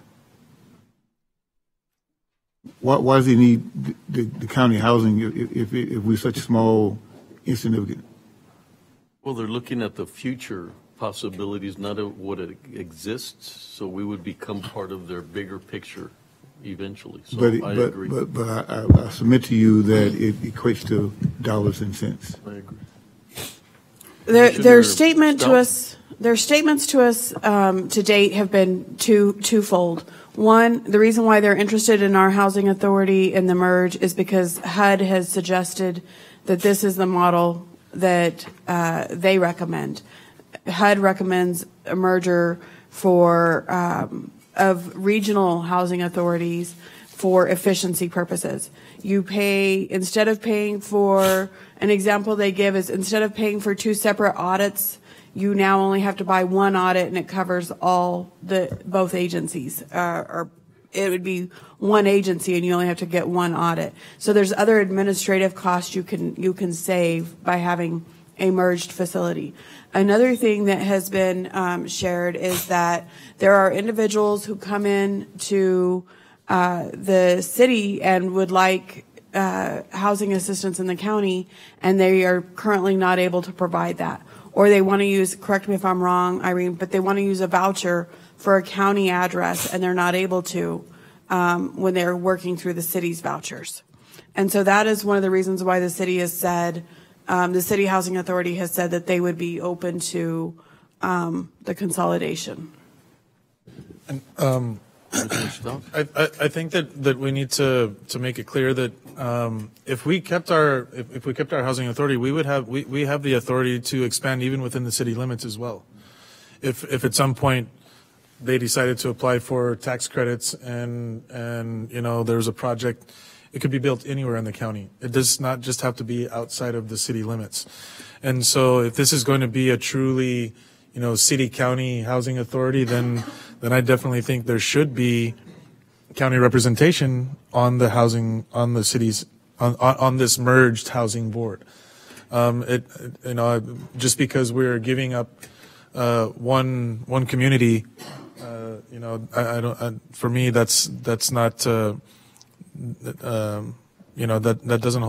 argument doesn't hold water for me. I think that we have to realize that we do, if we were to expand our housing authority, we could do it within the city limits as well. And so I think that everybody within the city limits is our constituents of ours, especially mine. My district is all within the city limits, and there are a large number of housing units that the city has that are within my precinct. And so, I think that it would be great if we are going to relinquish our authority over our own housing authority, that we at least be provided some type of representation on a merged board, that if we decide to go that route. Well, Judge, once again, you give something and you get something. So when you give something, you should be getting something in return. I will submit to you that I've been through this process when I served on the city council, that those tax credits are huge, humongous to developers. So the housing authority is looking at the possibility of enhancing their opportunity to get more tax credits. So I'm not saying anything that's secretive. So I will submit all judge and all concerned to understand that process of tax credits and what those tax credits mean. They mean a lot of dollars, and they are can be very competitive. And the other thing, I will also say that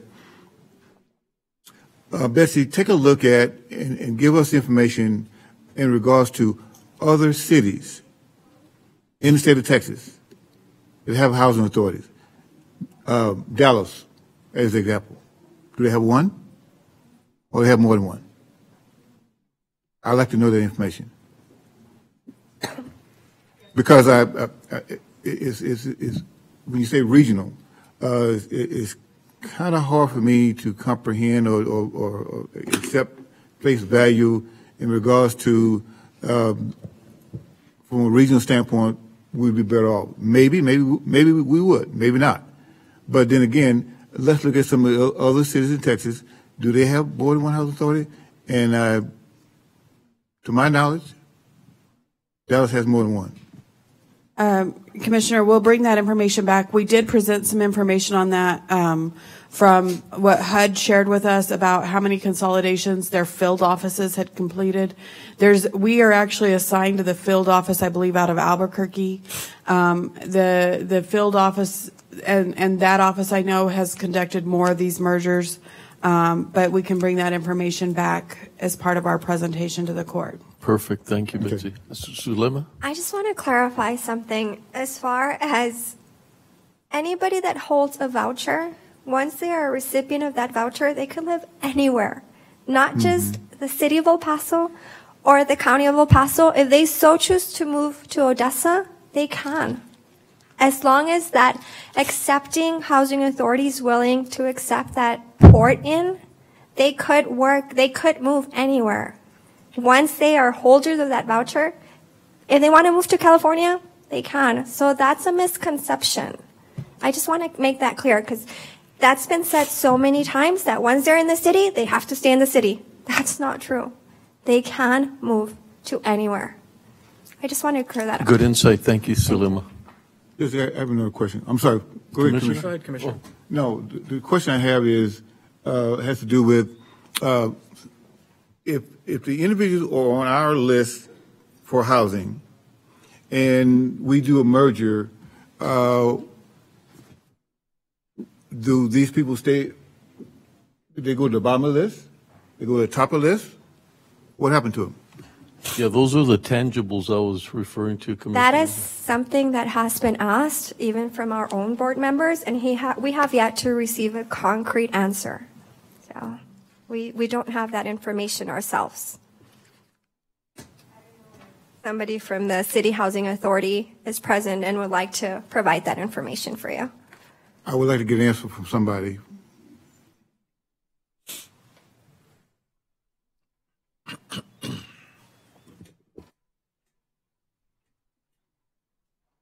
Morning, Commissioners. Art Provengi, Legal Counsel for the Housing Authority of the City of El Paso. As far as adding anybody to our wait list, we currently have wait lists, and they're parceled out at each respective community. So wherever an individual would like to reside with his or her family, they would apply for the waiting list for that respective neighborhood within the City of El Paso currently.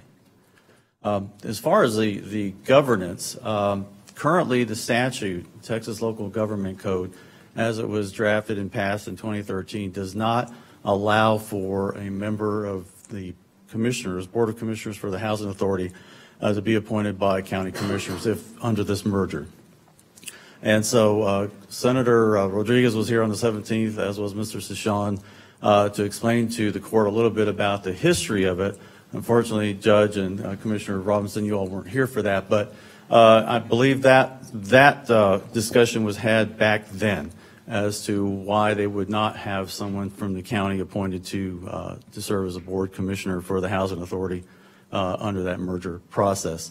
It's not to say it couldn't happen, but it would be a legislative issue to be taken up probably by your county legislative committee here in working with the senator, with both housing authorities. But currently that does not exist. That's where we stand as far as the law goes. As a HUD notice, it also talks about consolidations and mergers. That again also does not speak of that sort of sharing or extension of governments. If one housing authority takes over the other, that one that is taken over ceases to exist. And other than taking care of business to unwind its holdings and whatnot, it then is subsumed or consumed, by the housing authority that takes over. And that's how this current legislation for the El Paso County was written, and it was passed and currently stands. Thank you. Good clarification. Thank you. Judge. Commissioner Pettis? Art, is it possible that perhaps we can explore the legislative option, but could the County of El Paso enter into an MOU with the City of El Paso that, I guess because the mayor appoints these individuals? Yes, that's correct. Currently. Could we enter into an MOU where perhaps one of the representatives would be a county representative outside the city limits or something to that effect. I don't believe that would be a problem. That'd be a discussion for county and county attorney's office, city attorney's office, and you all in your respective bodies, you and city council. And our local agreement does allow for governments to do just exactly those sorts of things. So that would be a discussion beyond this, and for you all to take up with your respective council. Yeah, I'm not seeing any specific designation, and of course, Mr. Paveng, you can point me otherwise in terms of the board members that are supposed to be serving on a sitting housing authority. And because this specific statute doesn't provide otherwise, I do think that there is that opportunity to explore that. But that's just my initial assessment, and we'll continue on with those conversations. It doesn't mean it cannot happen. And then again, just for additional context, this is something that the county has pursued since 2013. Former county judge and now Congresswoman Escobar and I had testified in Austin for this legislation. There was a lot of talk about consolidation of services between the city and the county of El Paso. And when we look at various areas, whether it be parks or IT, some have been more successful than others. But this is one area where the city of El Paso, no county tax dollars goes into this housing authority, and same thing for the city. No tax dollars goes to this. They are administered by Housing and Urban Development. They receive federal funds to provide housing, and we felt that this was one area where the city and the county could come together in the spirit of collaboration and consolidate these efforts. As the commissioner who represents this precinct, as I've mentioned several times, this housing authority, while there's been significant improvement, has remained static for many years in terms of the number of public housing units that have been available for the last 3 decades to residents. And, when I look at the progress that is being made in the city of El Paso, where billions are being spent to modernize public housing units, for residents within the city of El Paso. And then when I look at the expansion of housing options, you can look at Art Space downtown, you can look at the Blue Flame building that's currently under construction. Unfortunately, none of that has occurred, outside the city limits of El Paso. And I understand that there have been significant improvements in the board leadership and also within the staff.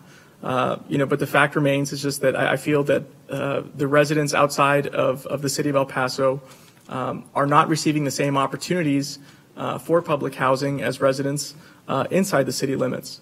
There have been no RAD programs outside the city of El Paso. There have been no tax credit applications outside the city of El Paso. And as a result, private developers have taken advantage of that situation where we have a lot of private developers that are doing these tax credits outside the city of El Paso at a significant pace. And so this is, what we're discussing here today was the results of the, December meeting where there were members of the court who wanted more communication with the community. They wanted more dialogue to take place to address these answers also of governance and other things. But again, it's just, I hope, that this is something that at least we can, as this moves forward, this is something that, again, we seriously consider. Again, as I feel that residents, are not receiving the same quality of service in terms of the availability of public housing, to them as is in the city of El Paso. So. I completely agree with you. There is a high need for housing outside of the city of El Paso. But I would invite you all to go back and listen to that legislature recording that you spoke of earlier. At that moment, the housing authority was in a completely different situation than it is now. Yes, we haven't expanded, but did the housing authority of the city of El Paso expand within how many years? I think we should be given an opportunity to prove ourselves and to do what you want to be done. Give us a chance. If you listen to that legislature recording, and if you all like, I could forward the link to that. At that moment, there was a lot of discussion of what was happening then and there. Okay? And some of the things, aside from that, some of the things that were addressed, other things that were addressed was assistance for veterans, which we are now which we now have, assistance for VAWA preference, which we now have, among other things. But the main focus of that recording is what was happening at that moment with the executive director in place at that time, with the board at that time. And so that was the need at that moment. It hardly speaks about housing. As you know, you were present. And so I would just invite you to listen to that and compare then and now. And just give us a chance is all I'm asking for. If I may say, it's the Commissioners' Courts as policymakers. It's our decision to ultimately determine what's the best course for our constituents. And I guess something that I've never been able to understand during this process is the one question I had was if the El Paso City of El Paso Housing Authority were able to come in, would they be able to complete a RAD program faster than what the current housing authority is? And the answer was yes. And I think that's yes. So as policymakers, when I look at what can be done more expeditiously, what better serves the people that I represent, I mean, right there I can look at something to point to and say the City of El Paso's housing authority can do this much more quickly. Who has more experience in terms of applying for tax credits? They do. City of El Paso. Correct. You all have never applied for a tax. It is a very complex and competitive program. And so something that I have not been able to understand is why is it that the resistance? I understand that you all have a great staff and a great board, but it's up for us as policymakers to make the determination as to ultimately how our residents will be better served. And aside from just saying that we want to exist and be given the chance, I don't think is a good enough reason, because it's already been demonstrated to us that the RAD housing can occur significantly faster under the City of El Paso, and they have a track record of providing tax credit housing. For those two reasons alone, I think that outweighs the fact of we want to just be given the chance. And I completely understand where you're coming from, Commissioner Bettis, but at the same token, have they really laid it out what they're going to do for your constituents? Aside from RAD, aside from working with those 80 units that are out there now, okay, remodeling them, putting refrigerated air, or maybe tearing them down and rebuilding 100 units instead of 80. What else are they going to do out there? Again, just their track record alone, the remodeling would occur significantly faster. You all are on a wait list. Under your all's current leadership, I have no clue when that's going to take place. With the Housing Authority, at least, I probably would venture to guess it would take place within this fiscal year. The remodeling part, of course, but the new development, because if you recall, Mr. Cichon mentioned a study that was at a cost of $100,000, correct? And obviously we can't afford that, but he said that they did that study, and based on that study is how they decide where and when to develop. Do you honestly think that they're going to bring additional housing to Fabens and Tornillo where there is no money flow? It was even mentioned, if I recall correctly, and correct me if I'm wrong, why not move those families into the city? Or something to that effect. You could always go back and look at the recording, and I myself will do that.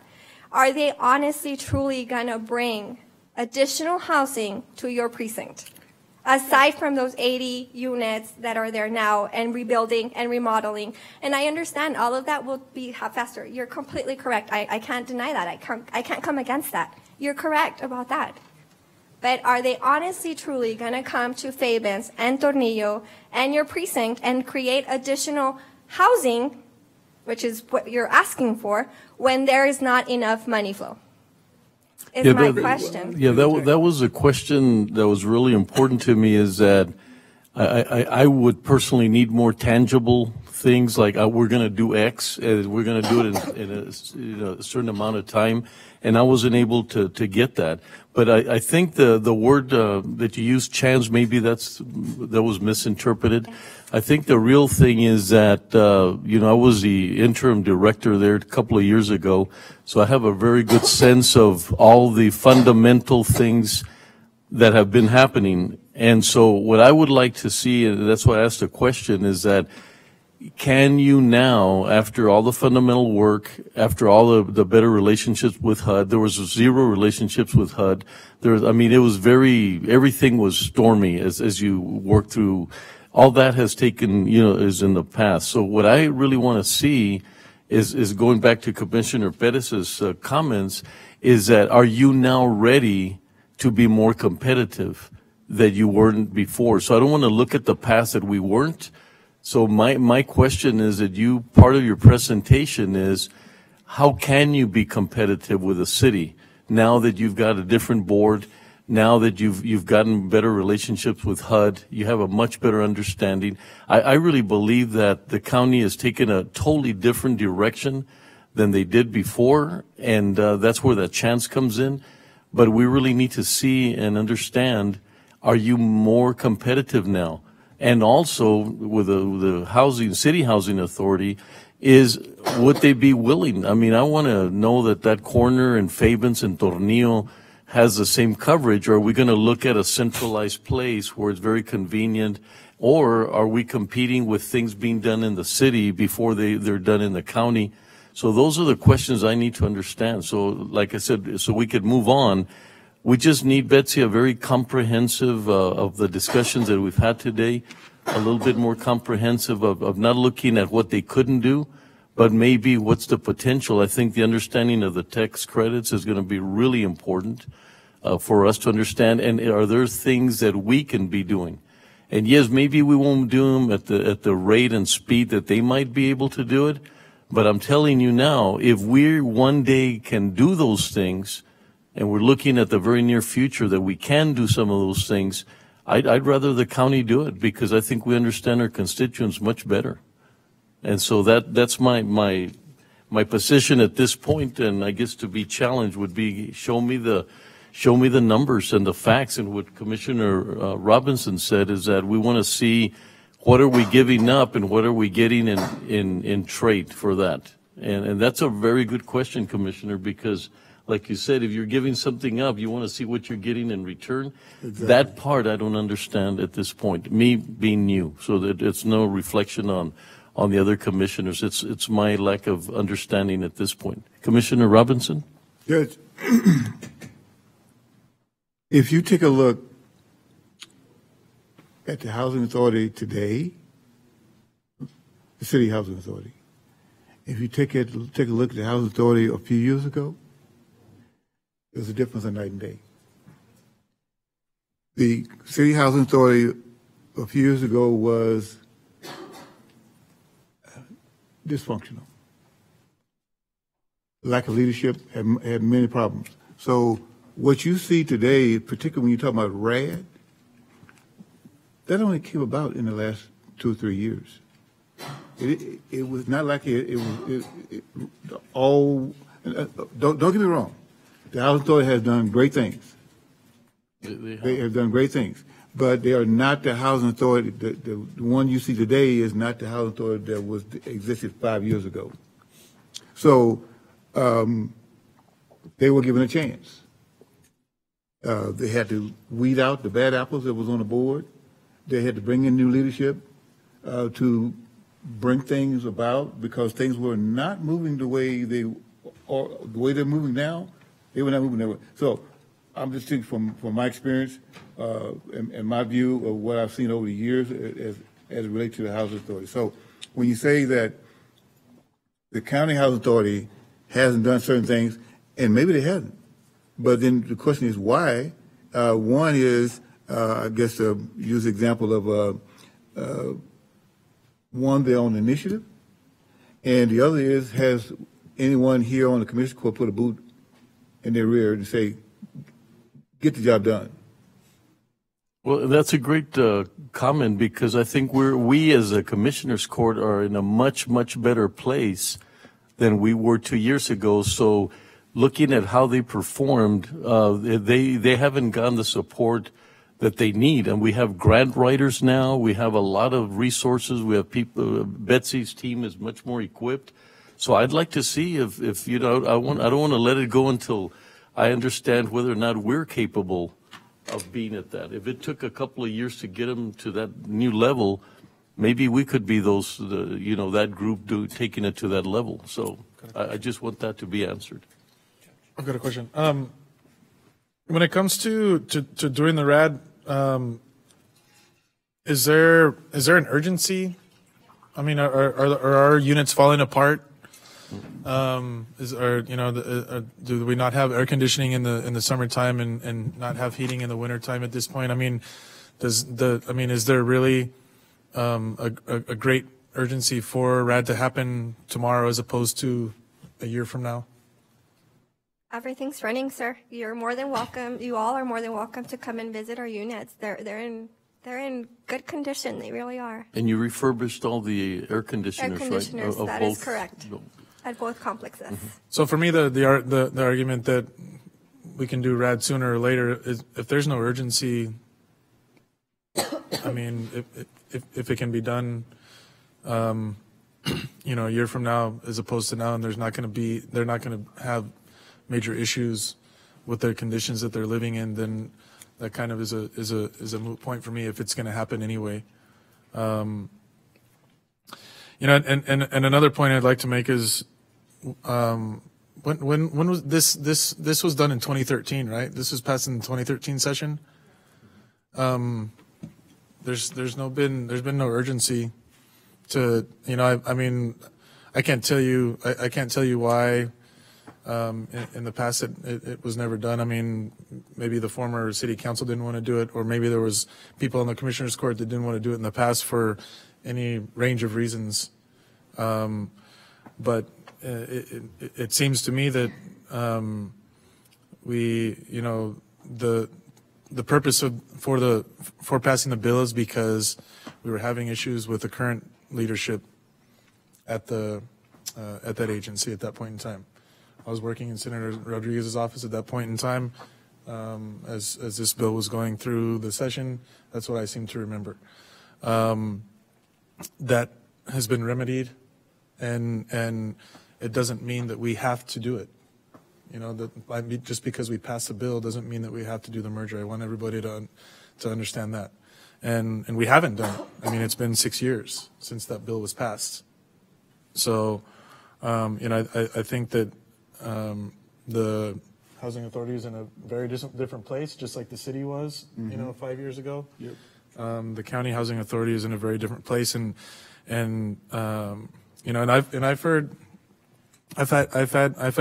commentary from folks that the city's housing authority is so large that people get lost and they fall through the cracks, and I've heard it from other agencies that work with the city housing authority and now work with the county housing authority, and not only do they feel that people have fallen through the cracks with the city's housing authority, but I think the relationship and the quality at the county housing authority has changed quite a bit, and they're very proud to vouch for the county housing authority as well. And so if you're looking at the overall, what's better for your constituents, Commissioner Perez, or, I don't obviously have any that live in county housing authority, but I think that's always been one of the fears is that, that these people are going to be put at the end of the line. They're going to fall through the cracks. The services that,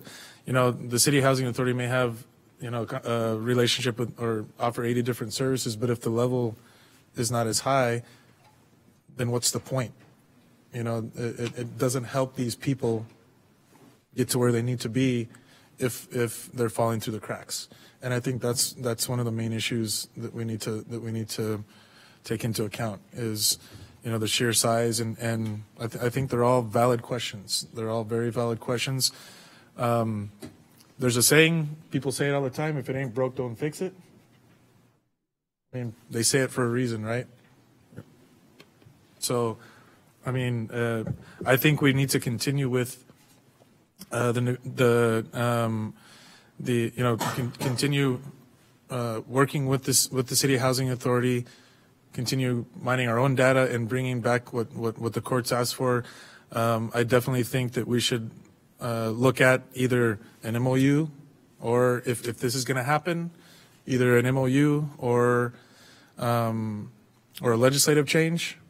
That has to happen pretty quickly if we're going to do it legislatively. But it's not that it can't be done. So if it can't be done, it's because the city housing authority doesn't want it to be done.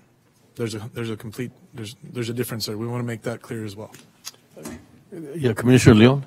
Yeah, just without repeating everything that's been said, I toured those units late 2013, early 2014, and you're right, there was very different leadership. I was not impressed, and things have changed. And Art didn't really answer the question as to where the county residents would be put on the list.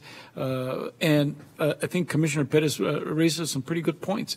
But my stand, like I said, without repeating everything that's been said, on the county's representation, there is no way that I would vote for the county being part of the overall housing without at least 2 seats. There's no way. There's no way, because this then would become a county-wide operation, and without the proper representation, there's no way I would cast my vote in that direction. Betsy, I think we can move forward, just to bring together that the comments that we've made. Yes, sir. Art. Sorry. I'm sorry, wasn't clear on the response. With the waiting list, if these people wish to move into the housing authority, they would be put on those waiting lists respectively. Now, if they're displaced due to construction, there would be advancement, if you will, on the waiting list respectively. But those would be a case-by-case basis. But for the most part, they would be placed on the waiting list in the order in which they would come in. Art, and I apologize for interrupting you. My question is, yeah, they'll be placed on the waiting list, but you have not answered, are they going to be placed at the rear of that waiting list, or something that corresponds with the percentage of those residents? Well, any individual who wants to live in a particular community within the city housing authority's portfolio will be placed on a waiting list in the order in which they apply. So if you come in today, you will be put on that waiting list at this point in time. Keep in mind that all waiting lists vary depending on the desire for individuals to live in those particular parts of town or in those communities, whatever it may be. So some waiting lists will be shorter than others. If it's all part of a RAD relocation, then they will be taken care of under RAD relocation rules, and they will be taken care of paramount to anybody else, because we'll have to relocate them in order to refurbish or rebuild their particular communities.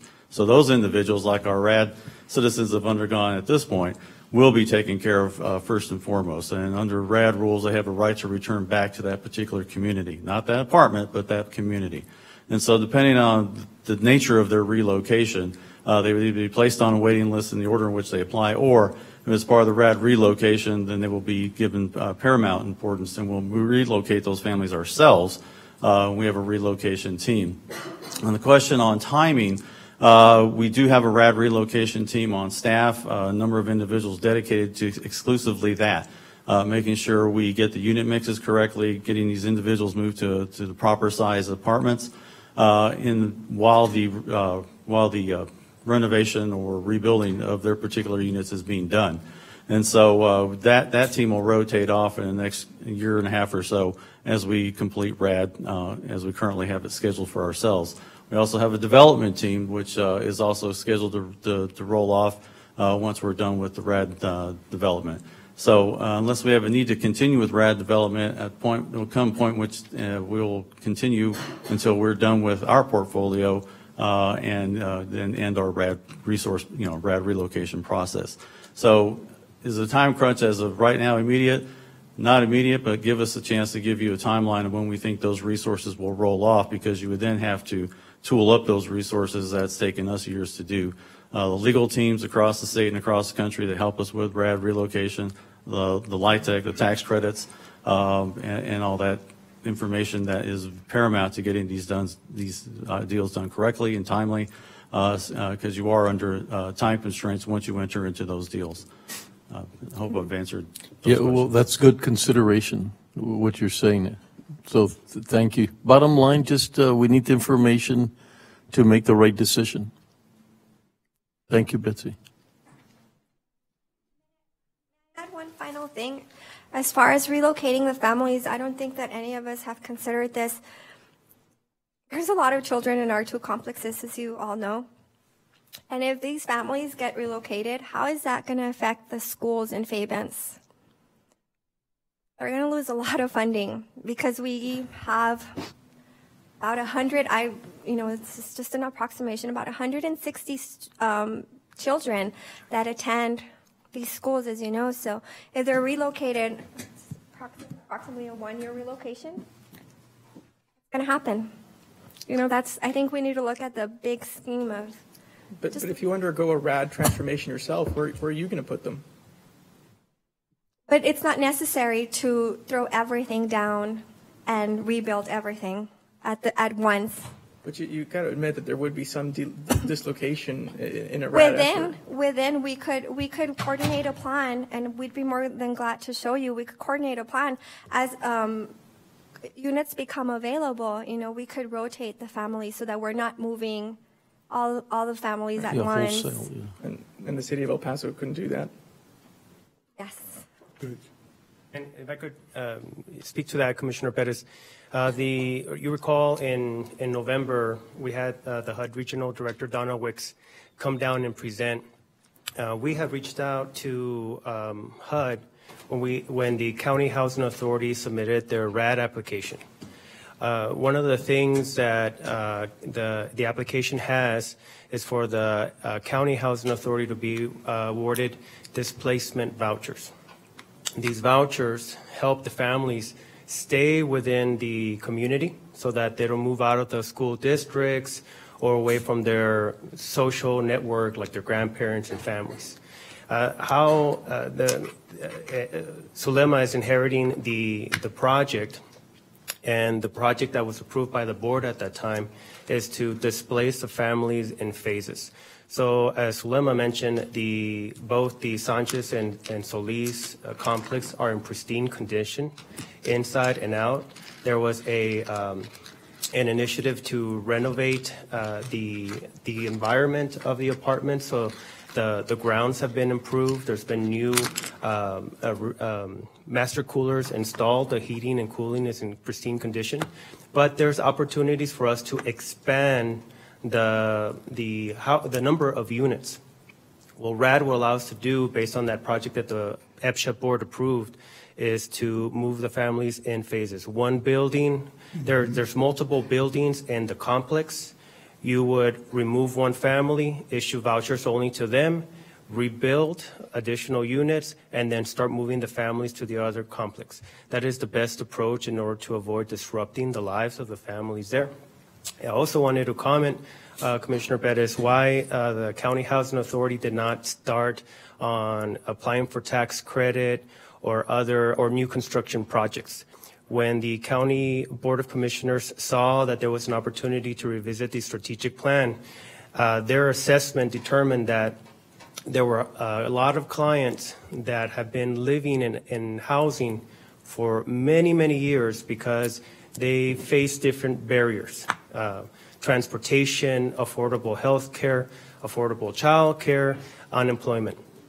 So the board at that time made a decision to say, okay, instead of starting to build new units, let's create a family self-sufficiency program so that when we're ready to build, we have a program that allows the families to be entered, screened into some sort of treatment plan, and help them either get their education, their employment, so that they can be transitioned out into their own home. They made that decision because if we started building homes or new apartments for them to live in, we'll be contributing to the existing situation out there that you see in Clint, San Elizario, Socorro, and Tornillo. That was the initiative, and I just want to make sure that we clarified on that. The board of EPSHA knows that there is a need to build, but they wanted to make sure they had strong partnerships that brought in those services into those areas, and that's the model that you were talking about, Judge, and hopefully that gives some clarification, Commissioner. Sure. Thank you, Miguel. And as I mentioned, unfortunately, there is an overabundance of low-income housing that has come from tax credits from private developers because of the lack of public housing. I mean, San Elizario, you can talk to the mayor and to the city council there, have fought very hard because they have been clustered together, these tax credits. And I think part of the reason is because there hasn't been a strong presence by a housing authority, just like there is here in El Paso, where they are now competing for those same tax credits. But outside the city limits, there is no competition. Unfortunately, it's a proliferation of low-income housing developments that don't have these types of programs, that don't have these types of opportunities available. And I suspect it's going to stay that way for some time. Before we move along, I kind of like to ask for a little bit of clarification. I mentioned that some of the public engagement dates changed. Initially in the timeline, we suggested a lot more public hearings, and the HACEP is recommending one public engagement meeting, one presentation to the board separate from that. I just wanted clarification from the court if you're okay, we move on, if we move forward with setting up those dates for those two meetings. I think HACEP had mentioned if there were additional public engagement meetings that were required, they'd be willing to entertain that for now. That was what was suggested from them. So that's one. Number two, some of the questions that you all asked of both HACEP and the county, and they were able to answer some of that. But there's some of those are going to also be included in that report from the that data analyst is preparing. And so we have a deadline for him to submit that as well as a presentation to you all. And if you're okay with us moving forward with those dates, unless you want us to move those dates up and that report up, that we can present to you ahead as well. And so if you're okay with those dates on the timeline, if I can get some direction that we move forward with that. Commissioners? I see that independent. I mean, I think we should continue to outreach. The more information we have, the more comments we have, that'll be part of the overall assessment. So I would agree, right, that we continue with those dates. Yeah.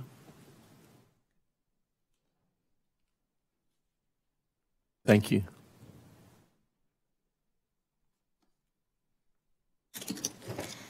Item number 15, Public Works. Discuss and take appropriate action to authorize a second amendment to the agreement with the Shalom Group, LP, for additional space and improvements to house a county tax office annex at the 424 Executive Boulevard site. Good morning, Judge, Commissioners. Norma Rivera Palacios with the Public Works Department. The county currently leases some space at the 424 Executive Center to house the Justice of the Peace, Precinct 1, and the Constable. In an effort to better serve the community, the tax office is interested in adding a tax office annex at this location. I have a map that depicts the current locations of the tax offices as well as the proposed site as part of the backup.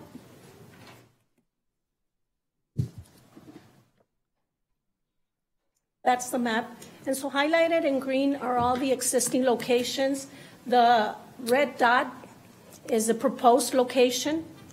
I will turn this over to Mr. Pastrana and Mr. Gonzalez, who will have a presentation for the court with details on their need for this other location. Norma, before you get off the stand there, is there going to be remodeling? There is. So what we're proposing is there will be some remodeling. It's a small renovation to include a conference room and a sink for them. Norma, what I think Commissioner Leon's interest is, this remodeling will be done by the landowner, not by the county. That was going to be my next question. Yes, Thank you. it's not by us, Okay, Commissioner. good. Okay, thank you. Good morning, County Judge, County Commissioners. I just want to introduce myself and greet you all. I am going to defer this presentation to my Chief Deputy Arturo Pastrana. He developed the information, but we've been working on this project for the beginning of the last year. So we're really excited about having an opportunity to serve the community at this part of town. So we're looking forward to your favorable approval. I'll pass it on to Arturo, okay? Thank you, Mr. Gonzalez. Good afternoon, Judge, Commissioners. Welcome, the two new members. I'm Arturo Pastrana. I'm the Chief Deputy at the Tax Office. I wanted to briefly go over some key points on the presentation. If you want to hit the next page, please. Oh, thank you. Okay. Like she said, the map, we don't have but one office that we opened up in 16 up on the northwest side of town. It's off of Vinton Road. When we opened that up in March of 16, a year later, we saw great growth of almost 80%. In the past 2 years, we've seen a growth of 25% year over year, which is, tremendous. With the office opening on the east side and the northwest, and the relocation that we did with Ascarate a few years back, we've noticed some information that we're using, and that is the offices close to those places that we've opened have seen a 36 to 44% loss of traffic due to our new locations being out there. I wanted to also point out that the numbers I used were motor vehicle registrations, and that's about 78% of the work for motor vehicles, 22% being titles. So the numbers that I use are conservative. When you look at the current way that we have the west side represented, 8% of our west side, the people that live on the west side, 8% of them are going over to the northwest, which leaves, a huge percentage. 65% are going to other offices.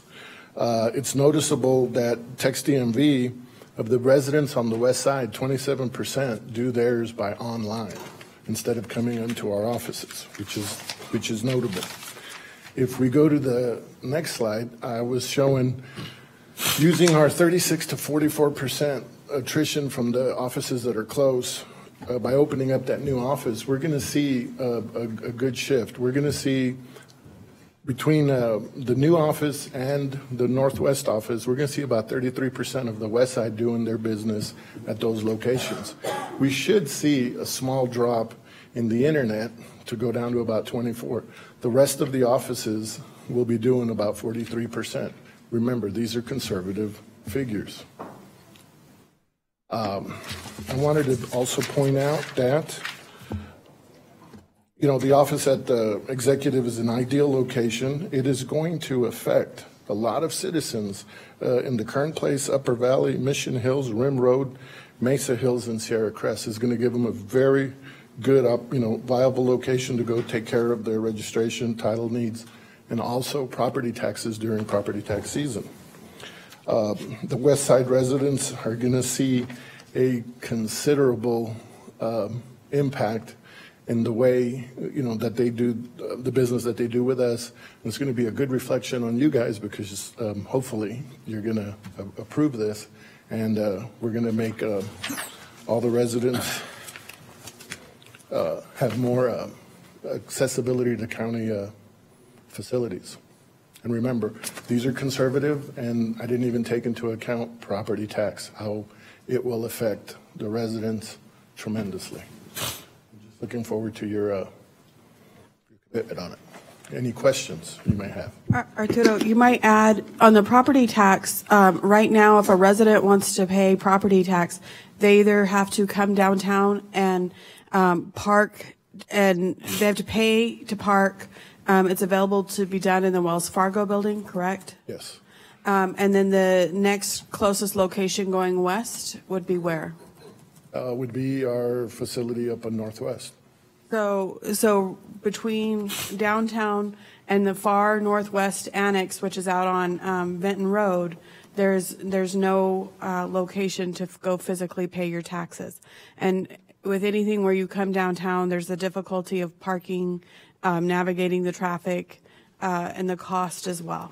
So just wanted to make that. And the one benefit to us collecting property tax, the city actually pays us I believe it's a 4%. $4.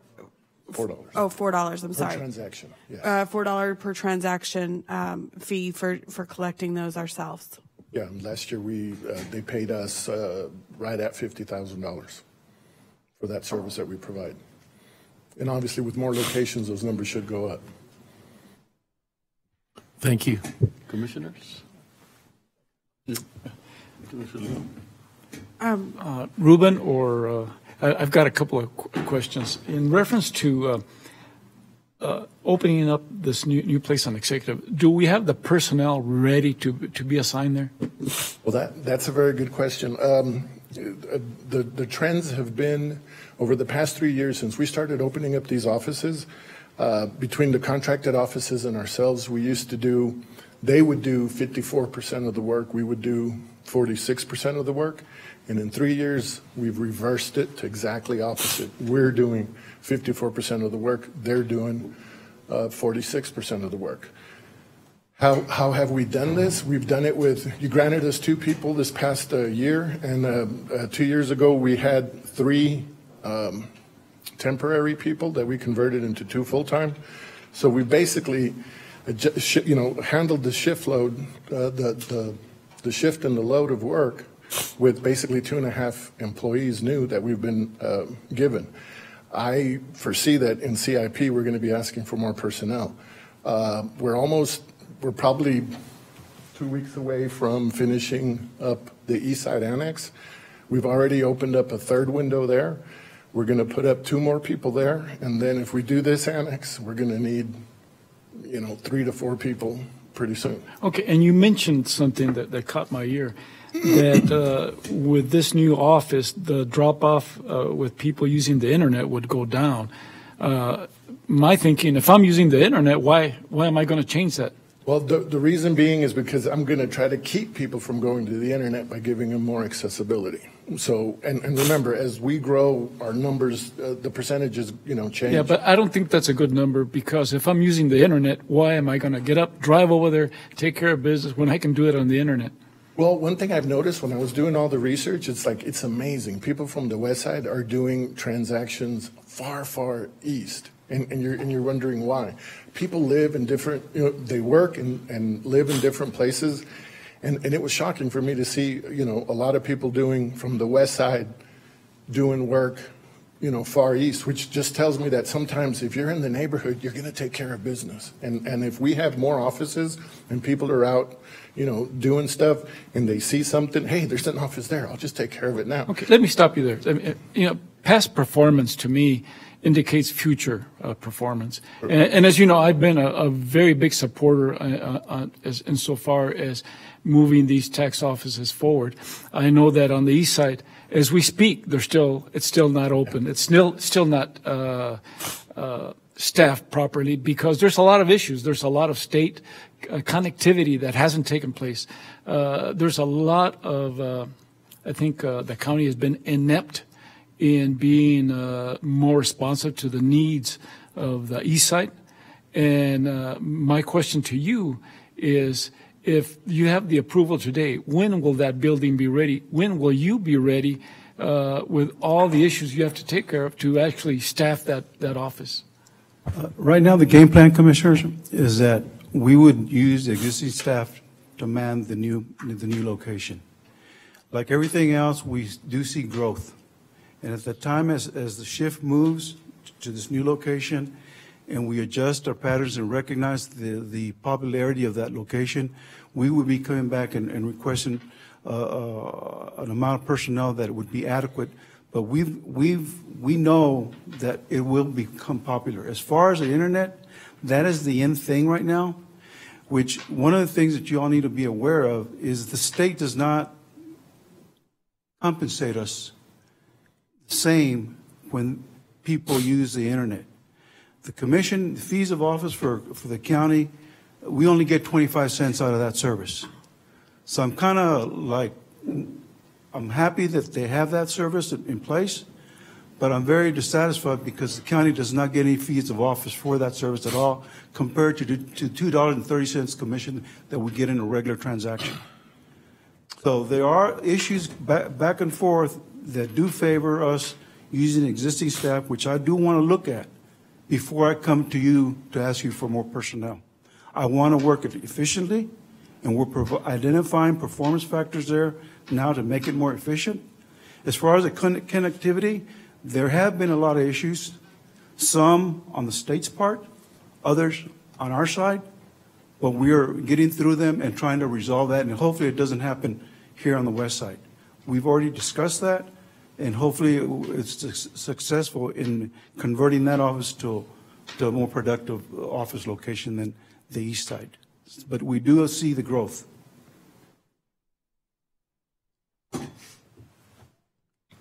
Commissioner Robinson? What we'd like to know is how many contract offices do we have, and where are they strategically located? Right now we have 12 locations, sir. Okay, and do you have a listing of where they're located? They're on the map. Oh, no, those are ours. On the west side, there are two currently there. Two, and where are they located? They're located, one is off of basically Red Road and Interstate 10. And the other one is located off of Sunland Park. Ted and Donovan on the Sunland Park. We just got two on the west side. In addition to the office in Vinton. Arturo, would you also share with the court the numbers that showed there's actually been a decline in transactions at those satellite offices? Yeah, well, that's what I was saying earlier, that we've seen a 10% decrease from the full-service deputies to us, and that could be attributed to several things. One of the most important things was that the legislature has allowed them to charge more for their services. So therefore, the public has, I guess, shied away from them and come to our offices, which is a great opportunity for us to open this one and relieve some of their burden with the fees of the full-service deputies. The advantage of having a full-service deputy is very good to the county prior to the state changing their fee structure. Today, as of January of 2017, the state authorized full-service deputies, whenever they do a registration renewal, they can charge up to $9 per transaction. If it's in conjunction with a title transfer, they can add on to that amount up to $20. So for us, for me, to promote that type of outlet to our citizens is going to make them pay in the average of $33 and change for the $475 that the state authorizes to charge, plus an extra $29 for them to go to these full-service deputies as a convenience fee. I would not want to require our citizens to pay that extra fee when we can provide that service for $4.75 above the regular statutory fees. So that's one thing that is motivating us to open up this office. Right now, the citizens of this county know the difference of how much they pay at a full-service deputy office versus our office. That's why we're seeing the increase of customers come to our office. And we weren't prepared for this, so now we're getting a bunch of customers coming in between 10 o'clock in the morning to 3, 4 o'clock in the afternoon, and it's jam-packing our offices, and it makes it sound like we have bad customer service, but we don't. It's just the high traffic that we're getting because of that fee structure.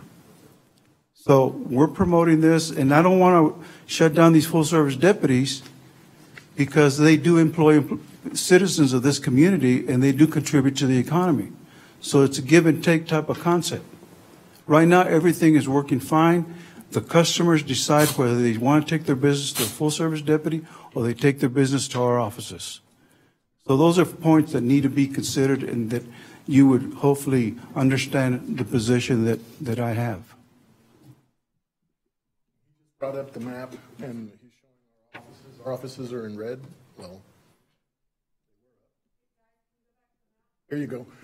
Our offices are in red, and the full-service deputies are in the blue. So there's the...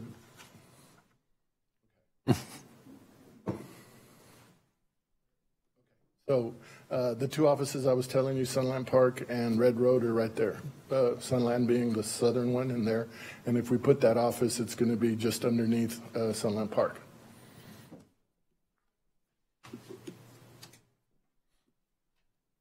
I guess just one more question. How many more employees do you anticipate asking for? Well, that's another, we're going to open it up like Ruben said. We're going to staff it with our people. As soon as, in about 3-4 months, we're going to see how well it's taken, which I have no doubt it's going to take very well. And then we'll just have to request what we need there. It might be Arturo? Yes. I'm sorry to interrupt you on that. Commissioner, the discussion we've had with Mr. Gonzalez on this is the demand for people, whether or not it's based on locations or whether it's based on number of transactions. And so, and I'm just using even numbers here. If you have 50,000 transactions, regardless of where they're happening, you still have 50,000 transactions. But what we've reviewed in the data that, and I wish we would have shared more of this exact data. But what we've seen is, again, using my example, out of the 50,000 transactions, now they have increased because less transactions are going to the, and this is, I believe, county-wide. There's less transactions at all of the satellite offices because they now can charge the $20. 29? Oh, $29, and people don't want to pay that $29, so it's driving more people back to our offices. So overall, we have more transactions. Even if we add no more locations, they're seeing an additional demand on their offices. So in our discussions with them, we had that specific discussion. By adding another location, that can't be the driver to adding staff. The driver to adding staff is number of transactions that they're processing. I understand that, Betsy, but my question is more as when I visit the east side, when I visit Escarate, there's always lines out there. I mean, tremendous lines, as a matter of fact. And you're advising this court that you are going to be pulling people from other locations to staff this office for the first few months. But where are those people going to come from? During the last session, Commissioner, you all granted us, or HR granted us, authority to hire 2 personnel for that location. And again, we knew that in the future, the 36 zip code was going to be an area of growth. And we started out to take advantage of the opportunity to get that location with 2 employees. And it's grown so in popularity because it has created that high traffic coming in. We anticipate to staff that office with the extra 2 people. We're starting off with an extra. We're going to have 3 right now. But we're going to eventually move 2 more in there, which will make it a total of 4 to accommodate the workstations that we've installed there. And we're going to look at the traffic. We're going to look at the traffic and see. And I know it's growing, so we're going to get capable personnel to man those offices and be able to take care of the customers. Thank you.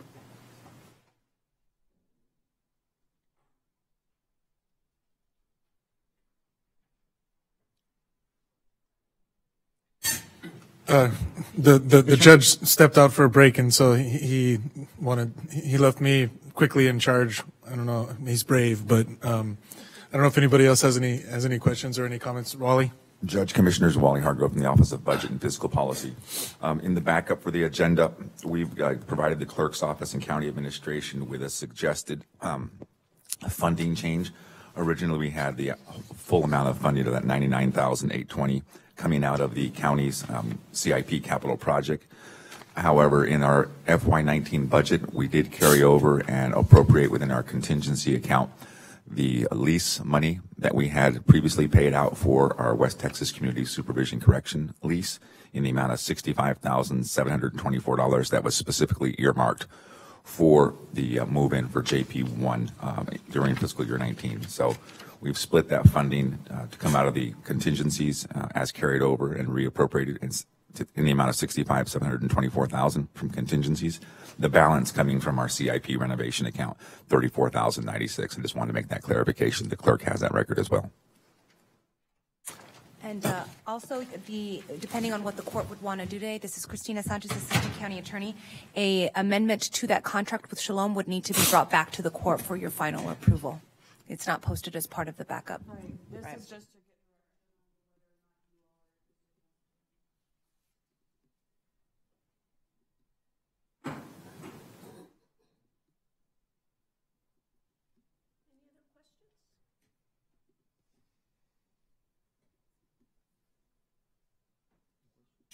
No, I don't have any questions. I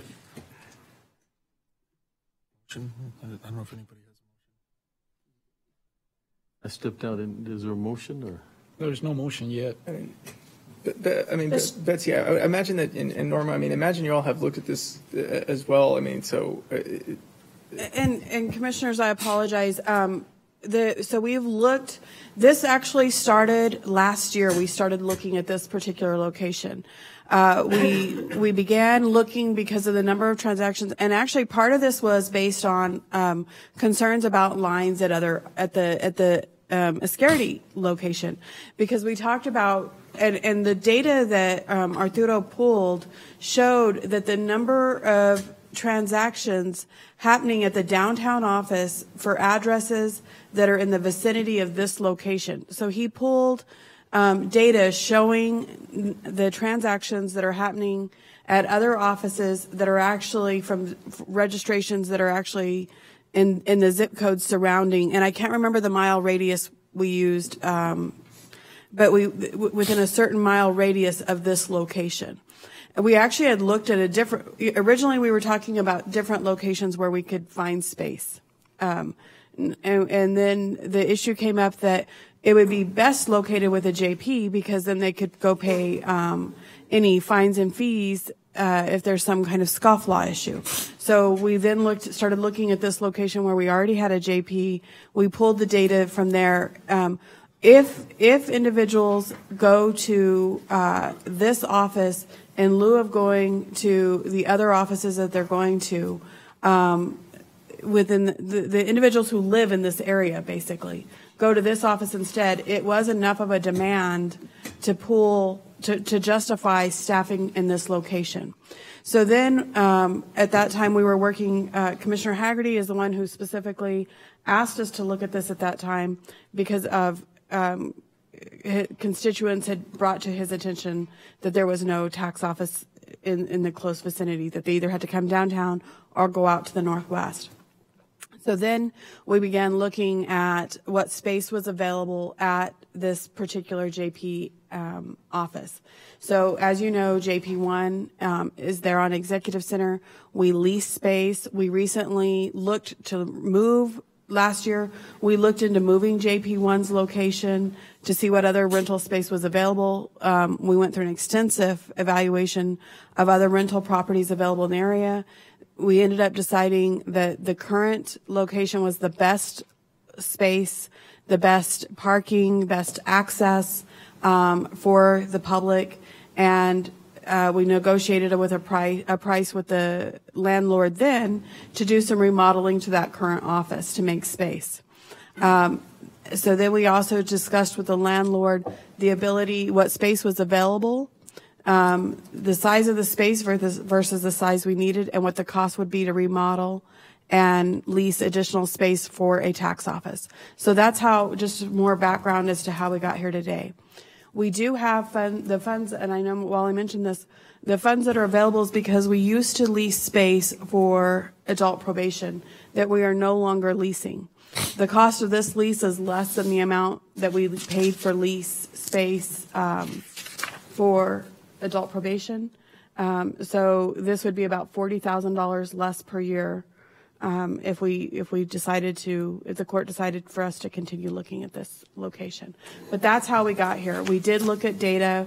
We did pull addresses within I want to say it was within a 2 or 3 mile radius of this particular location. And looked at the number of transactions that are going to other offices for these addresses. And sorry, Betsy, and when you said that the numbers that came up warranted, I guess the personnel, was that a personnel switch or an addition in personnel? When we evaluated this, it was a personnel switch. Now, part of the argument that Mr. Gonzalez, I imagine, will continue to make each budget cycle as we monitor the transactions that are being handled internally. Of course, the overall number of transactions, which I believe last year they had been growing, but last year they leveled off. The number of number of auto transactions, title and registrations. So they've leveled off. They actually had a slight dip, I believe, last year, but very minor.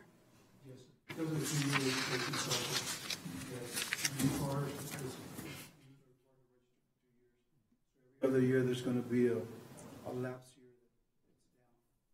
So, but as those numbers either, even if those numbers stay the same, which I believe it's more close to like 600,000 versus my 50,000 example.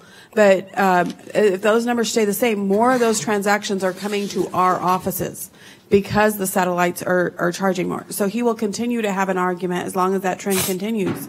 He will continue to have an argument for staffing, regardless of locations. But in our discussions, it was reallocating staffing, existing staffing. I just wanted to add to what she was saying, and that is that it is true. Remember I said that we've shifted from them doing 46, them doing 54 and we doing 46. We've switched it. That percent, that 10% swing is equal to 80,000 transactions. And if you use a rule of thumb of 10 or 11,000 transactions per employee per year, that's 8 people that we've absorbed that we haven't done if you back out the 2 and the 1.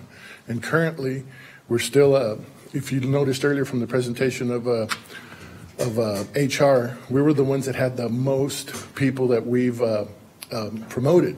We've had some senior people leave. We've had some promotions within.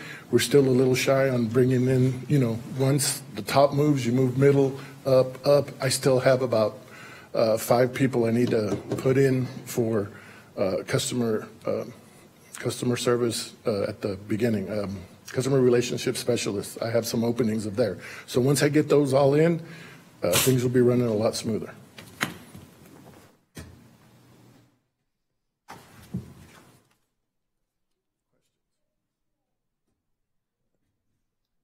If the court would like, I know that we originally wanted to present this on a Thursday meeting, so that you all would have some time to think about it but we don't need an action item today.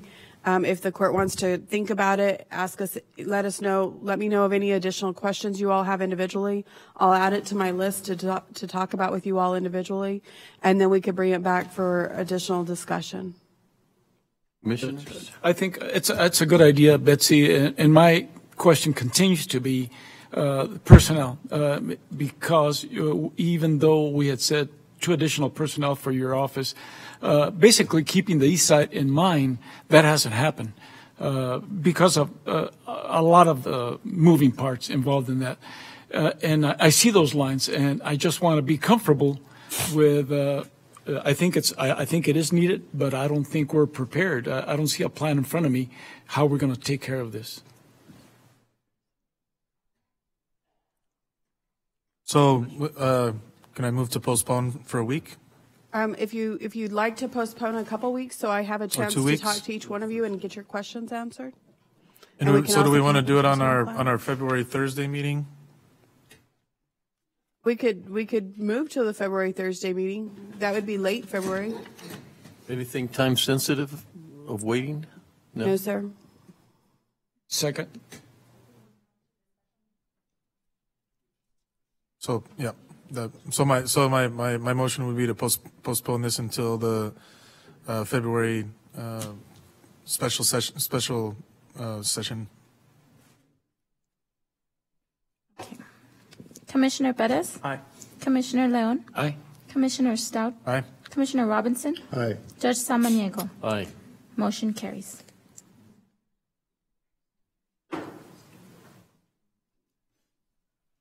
Item number 16, purchasing. Award of bid 19004, on-call traffic signal electrical services for Public Works Department to Tri-State Electric Ltd. of Vinton, Texas, on an as-needed basis. Purchasing approved on December 3rd, 2018. Funding is available in Special Revenue Road and Bridge Operations Expense General. Deborah Correjo, County Purchasing Agent. On this, we are wanting a contract for on-call traffic signals. Now, this court has a particular sensitivity to only receiving 1 bid. In this case, we've known for a while that one vendor in the relative region carries the certification, the insurance, and the available parts to do this. However, that doesn't qualify it as a sole or a single source. So in this case, we're testing the marketplace. Any vendor could technically get that certification and carry those items. Attached in your packet is a query we did. I try to do 10 to 15% queries. We did 44 vendors that were notified of this, 44 vendors that said they were interested in this type of work. 6 vendors responded, and basically they said they could not do this work. So I wanted to go ahead and address that question up front. The reason we got 1 bid is due to the specific requirements of being able to work on any of the traffic lights on a 24-hour basis, on-call, routine, and emergency. And if you agree with that, we would like to award to Tri-State Electric.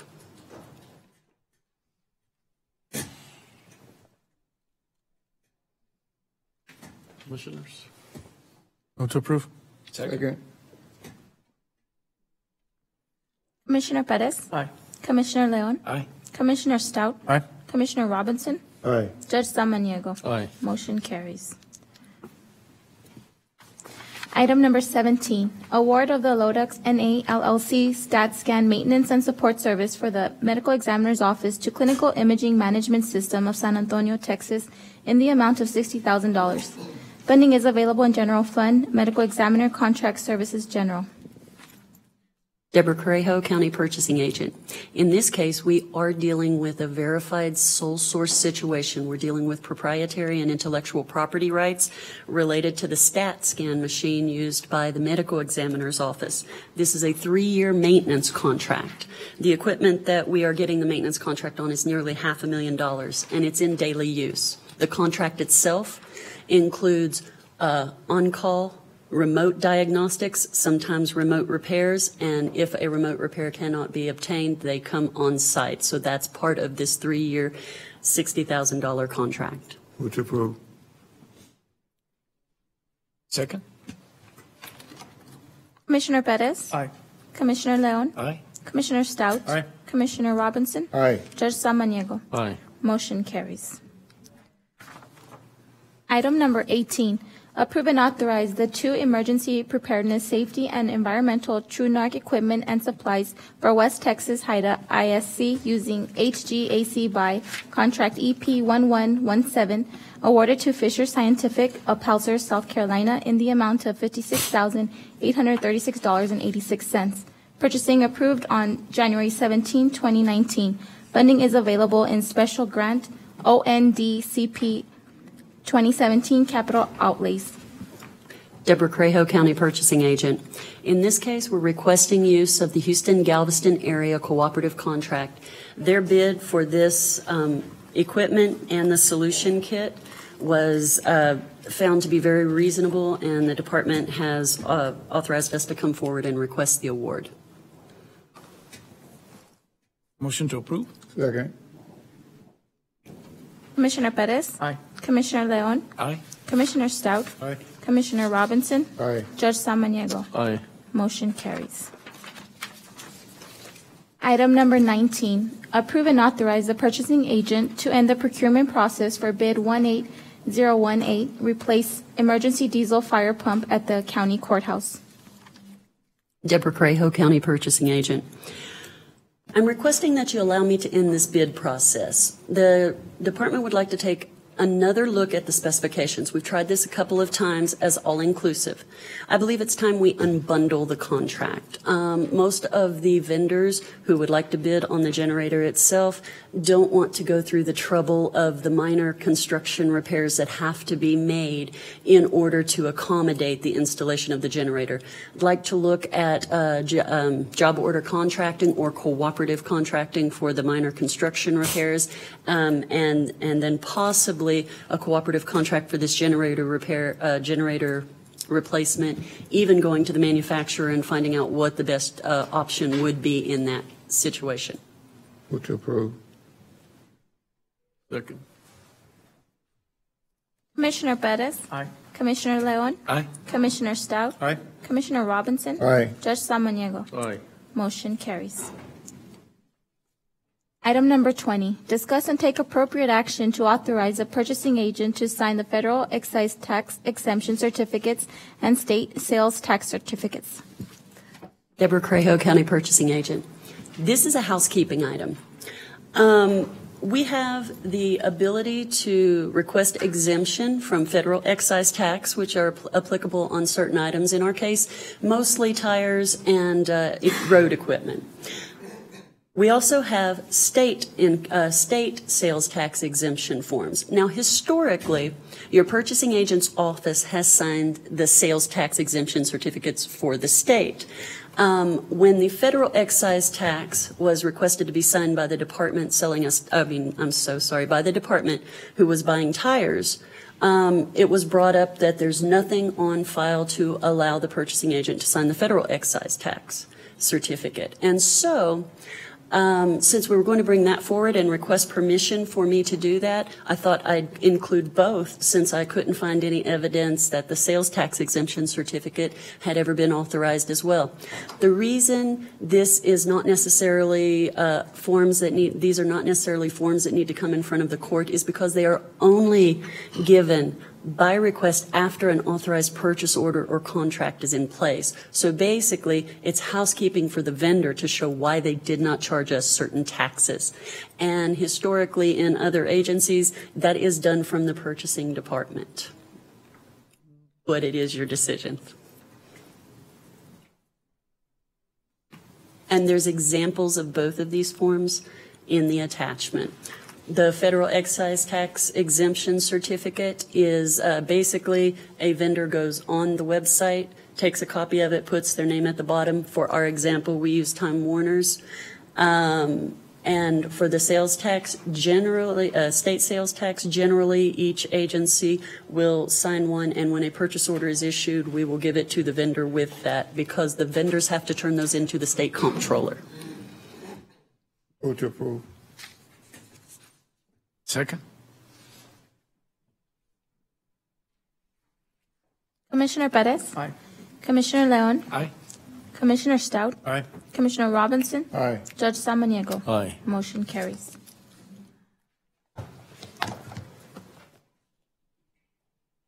Item number 21, grant applications.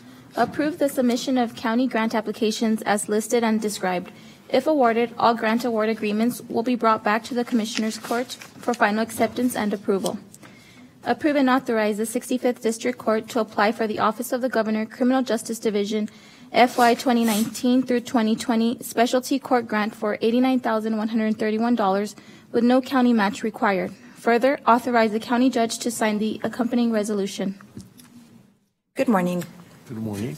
My name is Ruth Fierro. I'm the coordinator for the Family Drug Court with the 65th District Court, and we are asking permission to apply for the CJD grant for $89,131. There is no match required for this grant. This grant will pay for services for the individuals that we serve in the Family Drug Court. It will provide substance abuse treatment, parenting classes, UA, urinalysis screening kits, and supplies for the moral recognition therapy as well. Has the amount in the grant gone up or down that you're? I'm sorry? I would imagine this is a grant that you apply for every year, right? Yes, sir. Has the amount gone up or down this year compared to the past? It's been the same. Okay. Yes, every single year it's been the same. I'd move to approve. Second. Commissioner Perez? Aye. Commissioner Leon? Aye. Commissioner Stout? Aye. Commissioner Robinson? Aye. Judge Samaniego? Aye. Motion carries. Thank you. Item number 22, approve and authorize the El Paso Veterans Treatment Court Program to apply for the Office of the Governor, Public Safety Office, Criminal Justice Division, Specialty Courts Program Grant for the El Paso Veterans Treatment Court Program in the amount of $103,786 with no county match required from September 1st, 2019 through August 31st, 2020.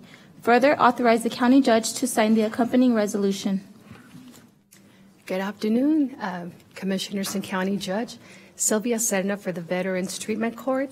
And we are, on behalf of Judge Burrell and the court, we are asking to apply for this governor's grant. We have been doing so for the last 7 years. And what we are asking for, the $103,000, is to fund a full-time salary of a compliance officer. And maybe a couple of $1,000s left that we're gonna be asking for training as well. Do y'all have any questions? Move to approve. Is that for an existing position? Yes, sir, it's an existing position. Commissioner Perez? Aye. Commissioner Leon? Aye. Commissioner Stout? Aye. Commissioner Robinson? Aye. Judge Samaniego? Aye. Motion carries. Thank you so much. Thank you. Item number 23, approve and authorize the Community Services Department to submit a grant application to the United Way of El Paso County for $65,000 from the Emergency Food and Shelter Program for rental assistance from Phase 36 Local Board Plan Stuart B. McKinney Homeless Assistance Act funds. No county match is required.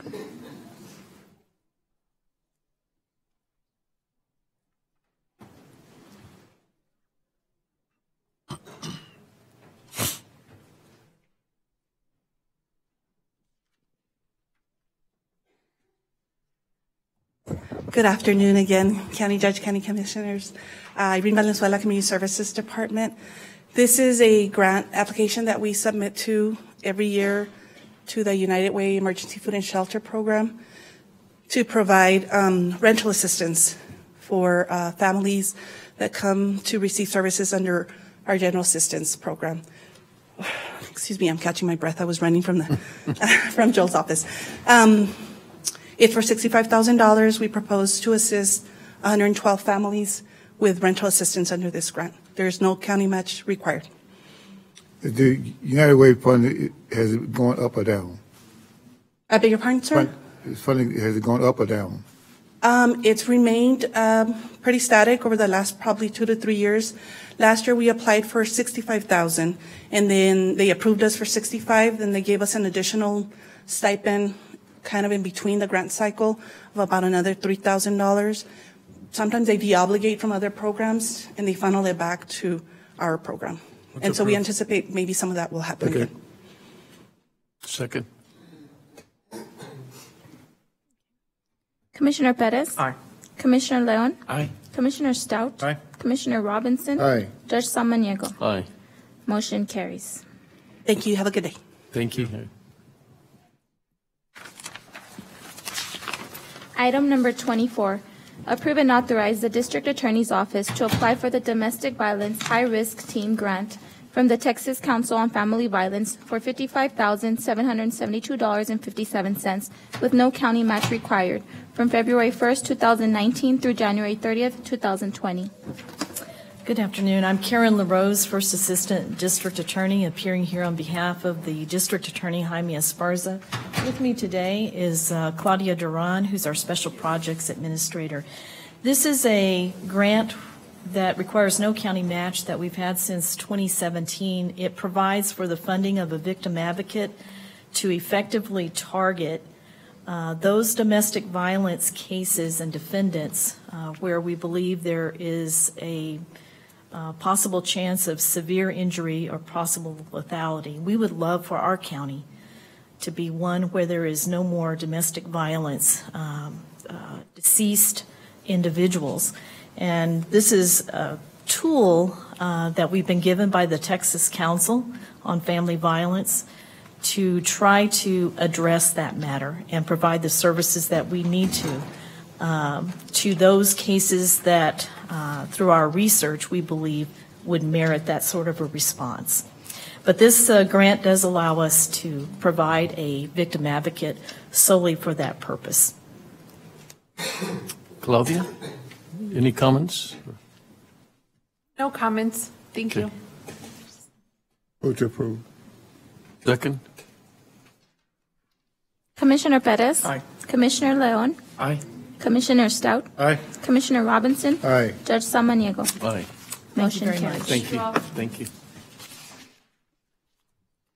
Item number 25, approve and authorize the El Paso County Sheriff's Office to submit the Tobacco and E-Cigarette Enforcement Program grant application for local law enforcement agencies from April 1st, 2019 through December 31st, 2019, with no county match required.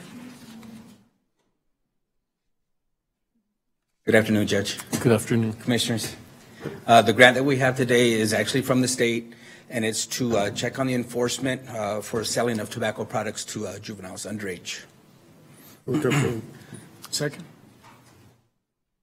Commissioner Perez? Aye.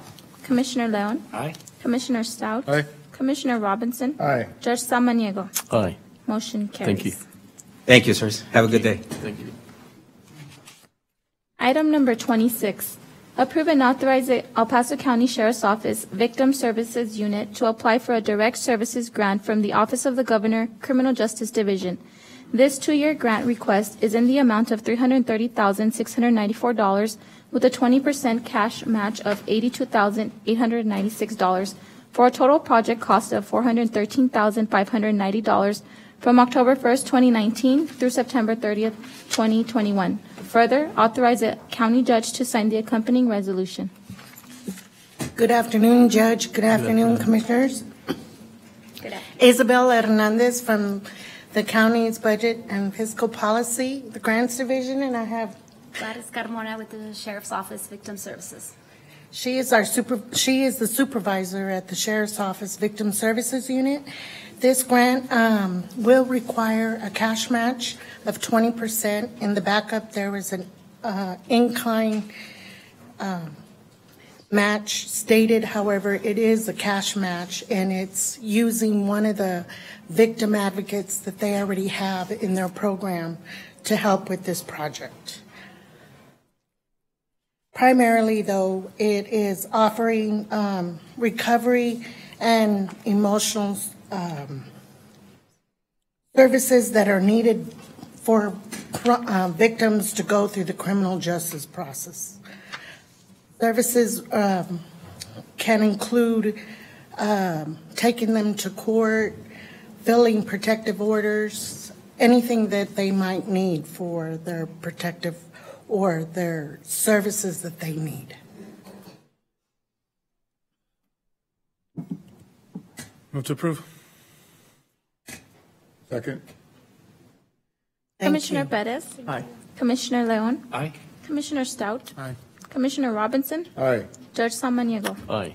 Motion Thank carries. you very much. Thank you, Judge. Thank Appreciate you, it. Commissioner. Thank you. Item number 27, Budget and Finance.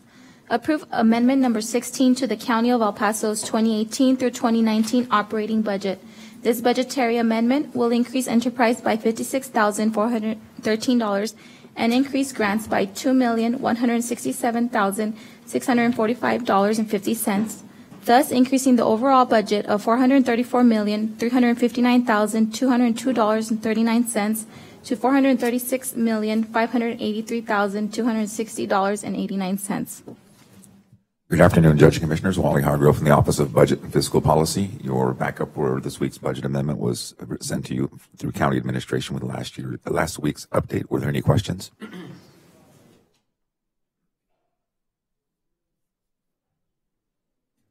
Motion to approve. Second. Commissioner Perez? Aye. Commissioner Leon? Aye. Commissioner Stout? Aye. Commissioner Robinson? Aye. Judge Samaniego? Aye. A motion carries. Thank you. Prior to going into executive session, there is a legal memo regarding contract negotiations that will need to be read into the record before we do so. So we can go ahead and do that now if we're planning to proceed with the meeting.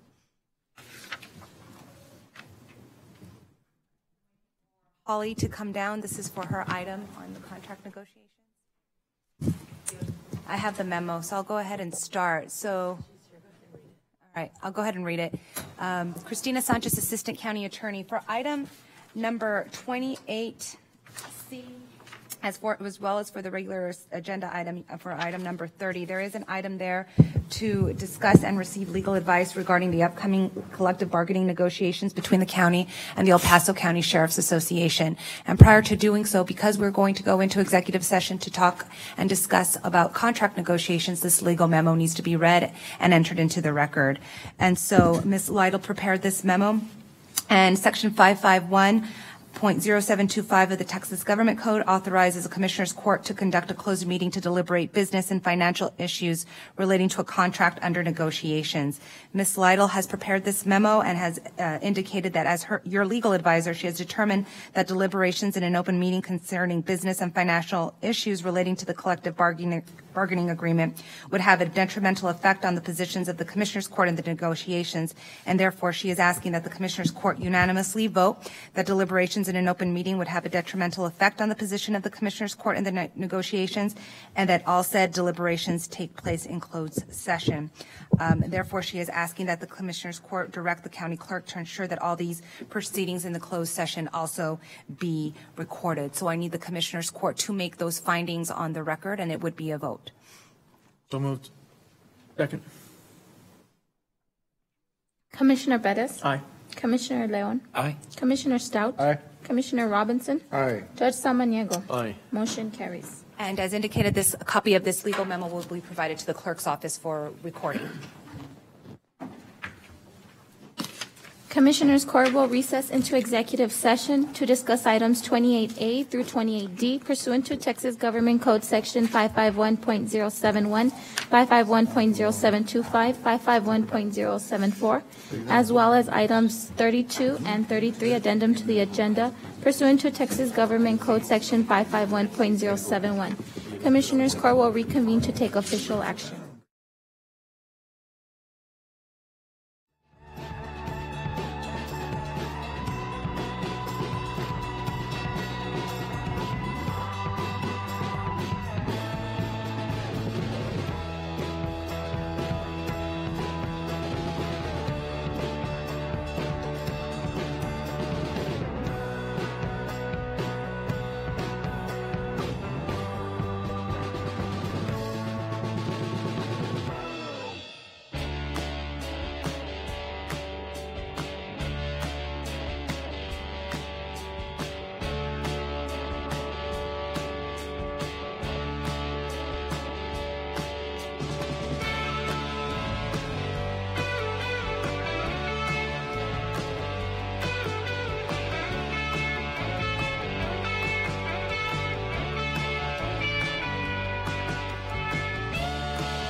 The County of El Paso Public Works Department is offering sandbags at no cost or requirements to the public. The sandbags are outside of the facilities and are available 24 hours a day. The location of the county facilities are the following: the Road and Bridge Fabens Warehouse, located at 1331 North Fabens Street in Fabens, Texas, 79838. The Road and Bridge Canutillo Warehouse, located at 191 Canutillo Avenue in Canutillo, Texas, 79835. And the Road and Bridge Montana Warehouse, located at 14698 Van Lane, El Paso, Texas, 79938.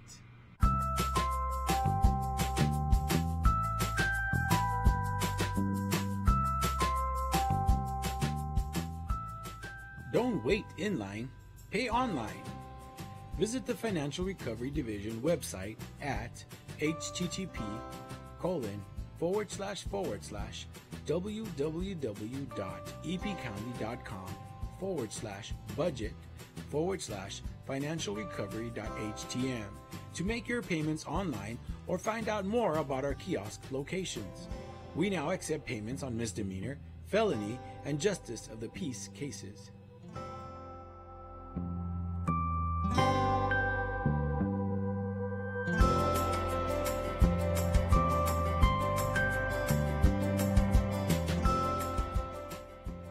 You can now watch Commissioners Court meetings on YouTube.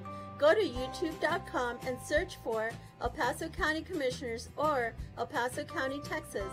Subscribe to our channels to see our latest videos.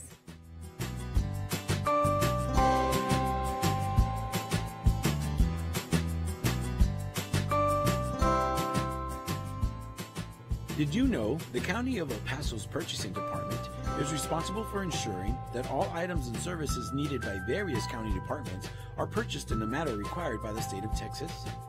Whether through formal sealed bids or smaller dollar quotations, the county purchasing team is dedicated to finding the best contracting return on your taxpayer dollars. Additionally, the Purchasing Department is responsible for the tracking of inventory within the county and properly disposing surplus to public auctions. For questions about how to become a vendor and compete for county contracts or to learn more about public auctions, please contact us at telephone number 915-546-2048.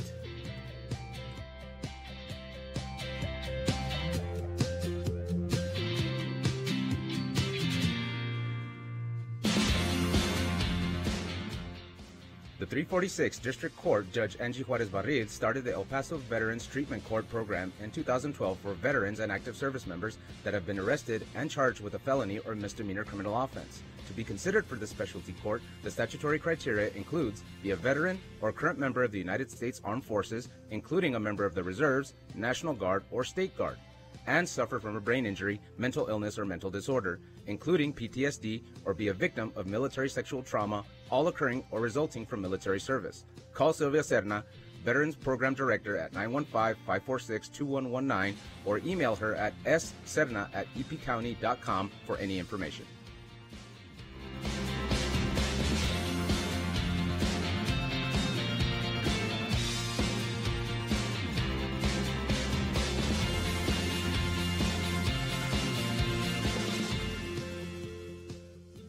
Did you know that the County of El Paso's fixed asset control and inventory disposal is handled through the Purchasing Department?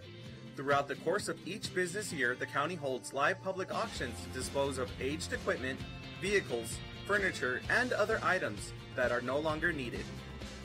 To find out about upcoming auctions or to learn more about the county's inventory disposal process, contact the Purchasing Department at telephone number 915-546-2048.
The County of El Paso Public Works Department is offering sandbags at no cost or requirements to the public.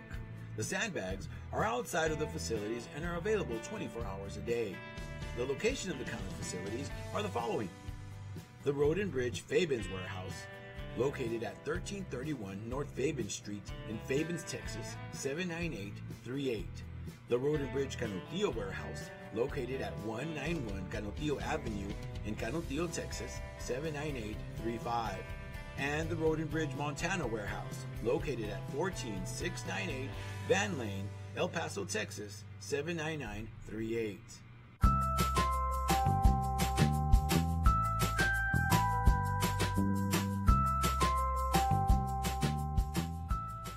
Don't wait in line, pay online. Visit the Financial Recovery Division website at http://www.epcounty.com/budget/financialrecovery.htm to make your payments online or find out more about our kiosk locations. We now accept payments on misdemeanor, felony, and justice of the peace cases.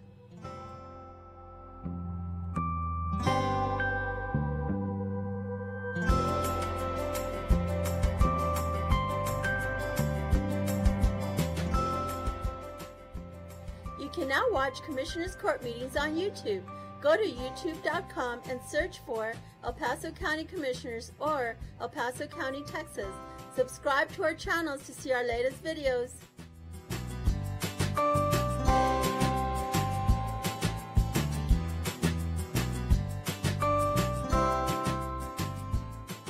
Did you know the County of El Paso's Purchasing Department is responsible for ensuring that all items and services needed by various county departments are purchased in the manner required by the state of Texas? Whether through formal sealed bids or smaller dollar quotations, the county purchasing team is dedicated to finding the best contracting return on your taxpayer dollars. Additionally, the purchasing department is responsible for the tracking of inventory within the county and properly disposing surplus to public auctions. For questions about how to become a vendor and compete for county contracts, or to learn more about public auctions, please contact us at telephone number 915-546-2048.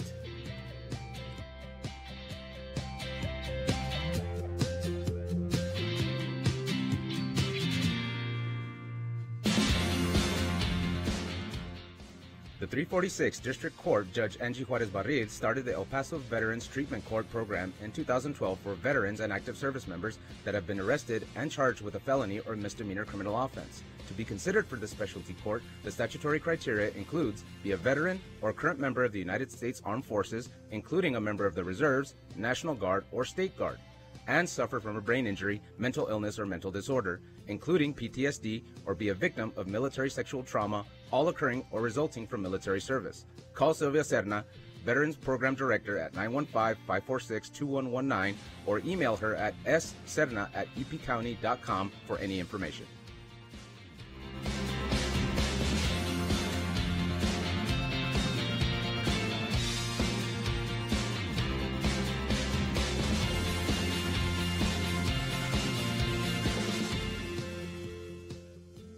Did you know that the County of El Paso's fixed asset control and inventory disposal is handled through the Purchasing Department? Throughout the course of each business year, the county holds live public auctions to dispose of aged equipment, vehicles, furniture, and other items that are no longer needed. To find out about upcoming auctions or to learn more about the county's inventory disposal process, contact the Purchasing Department at telephone number 915-546-2048.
The County of El Paso Public Works Department is offering sandbags at no cost or requirements to the public. The sandbags are outside of the facilities and are available 24 hours a day. The location of the county facilities are the following: the Road and Bridge Fabens Warehouse, located at 1331 North Fabens Street in Fabens, Texas, 79838. The Road and Bridge Canutillo Warehouse, located at 191 Canutillo Avenue in Canutillo, Texas, 79835. And the Road and Bridge Montana Warehouse, located at 14698 Van Lane, El Paso, Texas, 79938.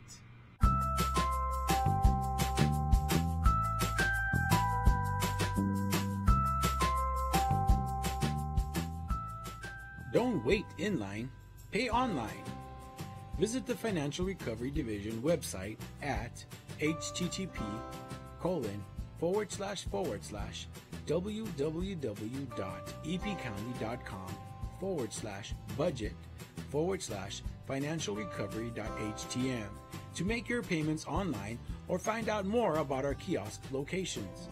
We now accept payments on misdemeanor, felony, and justice of the peace cases.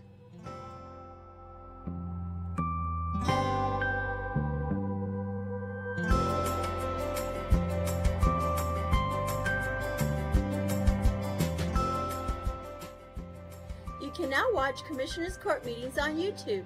Go to youtube.com and search for El Paso County Commissioners or El Paso County, Texas. Subscribe to our channels to see our latest videos.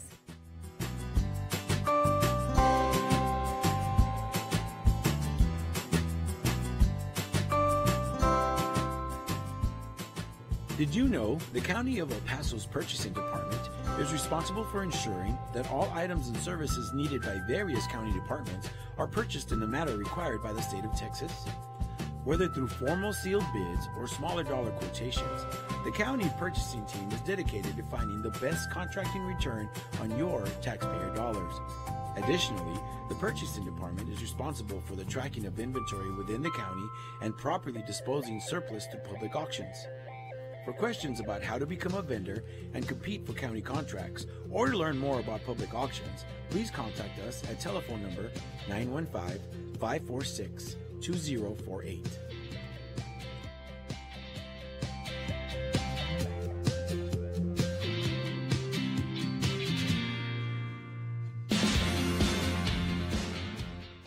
The 346th District Court Judge Angie Juarez Barril started the El Paso Veterans Treatment Court program in 2012 for veterans and active service members that have been arrested and charged with a felony or misdemeanor criminal offense. To be considered for the specialty court, the statutory criteria includes be a veteran or current member of the United States Armed Forces, including a member of the Reserves, National Guard, or State Guard, and suffer from a brain injury, mental illness, or mental disorder, including PTSD, or be a victim of military sexual trauma, all occurring or resulting from military service. Call Sylvia Serna, Veterans Program Director, at 915-546-2119, or email her at sserna@epcounty.com for any information.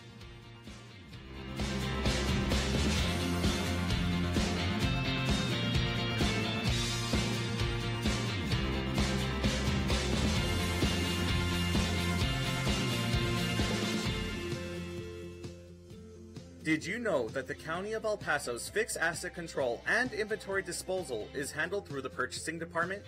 Throughout the course of each business year, the county holds live public auctions to dispose of aged equipment, vehicles, furniture, and other items that are no longer needed. To find out about upcoming auctions or to learn more about the county's inventory disposal process, contact the Purchasing Department at telephone number 915-546-2048.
Commissioners, Court has reconvened into regular open session.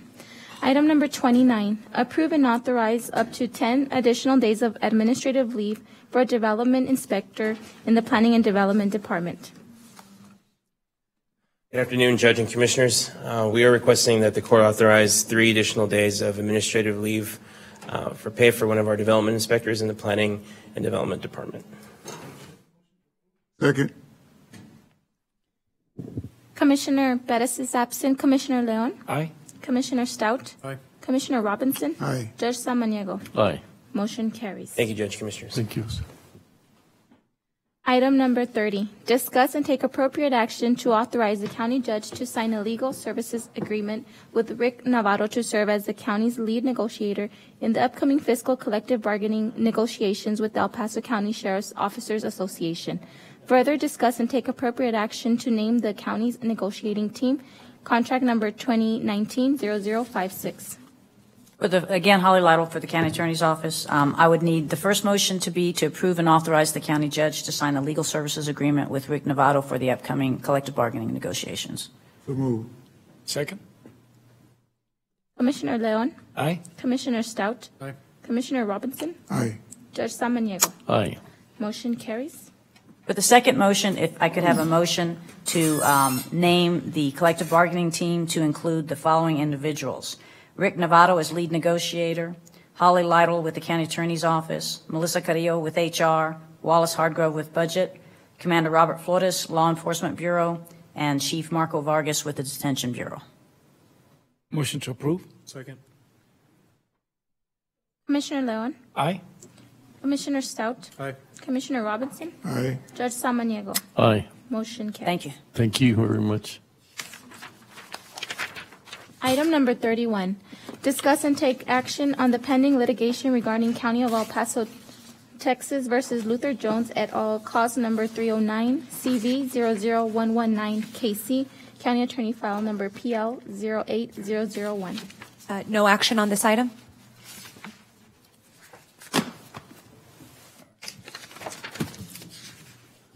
No action on item number 31. Item number 11, with a correction, approve and authorize the county judge to sign the consulting services agreement with Bickerstaff Heath Delgado Acosta LLP for state lobbyist consulting services for a term beginning January 1st, 2019 through September 30th, 2021, with 2 one-year options to renew. Funding is available in General Fund, General Administrative Contract Services General, contract number 2019-0002. Judge, Commissioners, I'm asking for a 1-week postponement so we can gather some more information. We have gotten some prices from some communities. They're wide-ranging. Some communities do this completely in-house. Some have some variety of it, partially in-house, partially contracted. But I'd like to get all of those details and also speak with the firm before we bring back the final contract for approval next week. So if you would postpone for 1 week, I'd appreciate it. My question, Betsy, will this have any possible impact on our legislative drive as we go through this current session? The 1 week postponement should not, sir.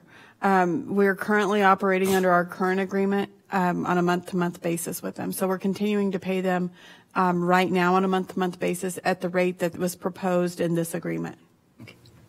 I think one of the things that was discussed may be that during the legislative session have a higher fee than when they're off. You were going to discuss that as well. Okay. Yes, sir. So the motion will be to postpone for 1 week. I so move. Second. Commissioner Leon? Aye. Commissioner Stout? Aye. Commissioner Robinson? Aye. Judge Samaniego? Aye. Motion carries. This concludes today's meeting at 2:34 p.m. Sorry for the delay for lunch.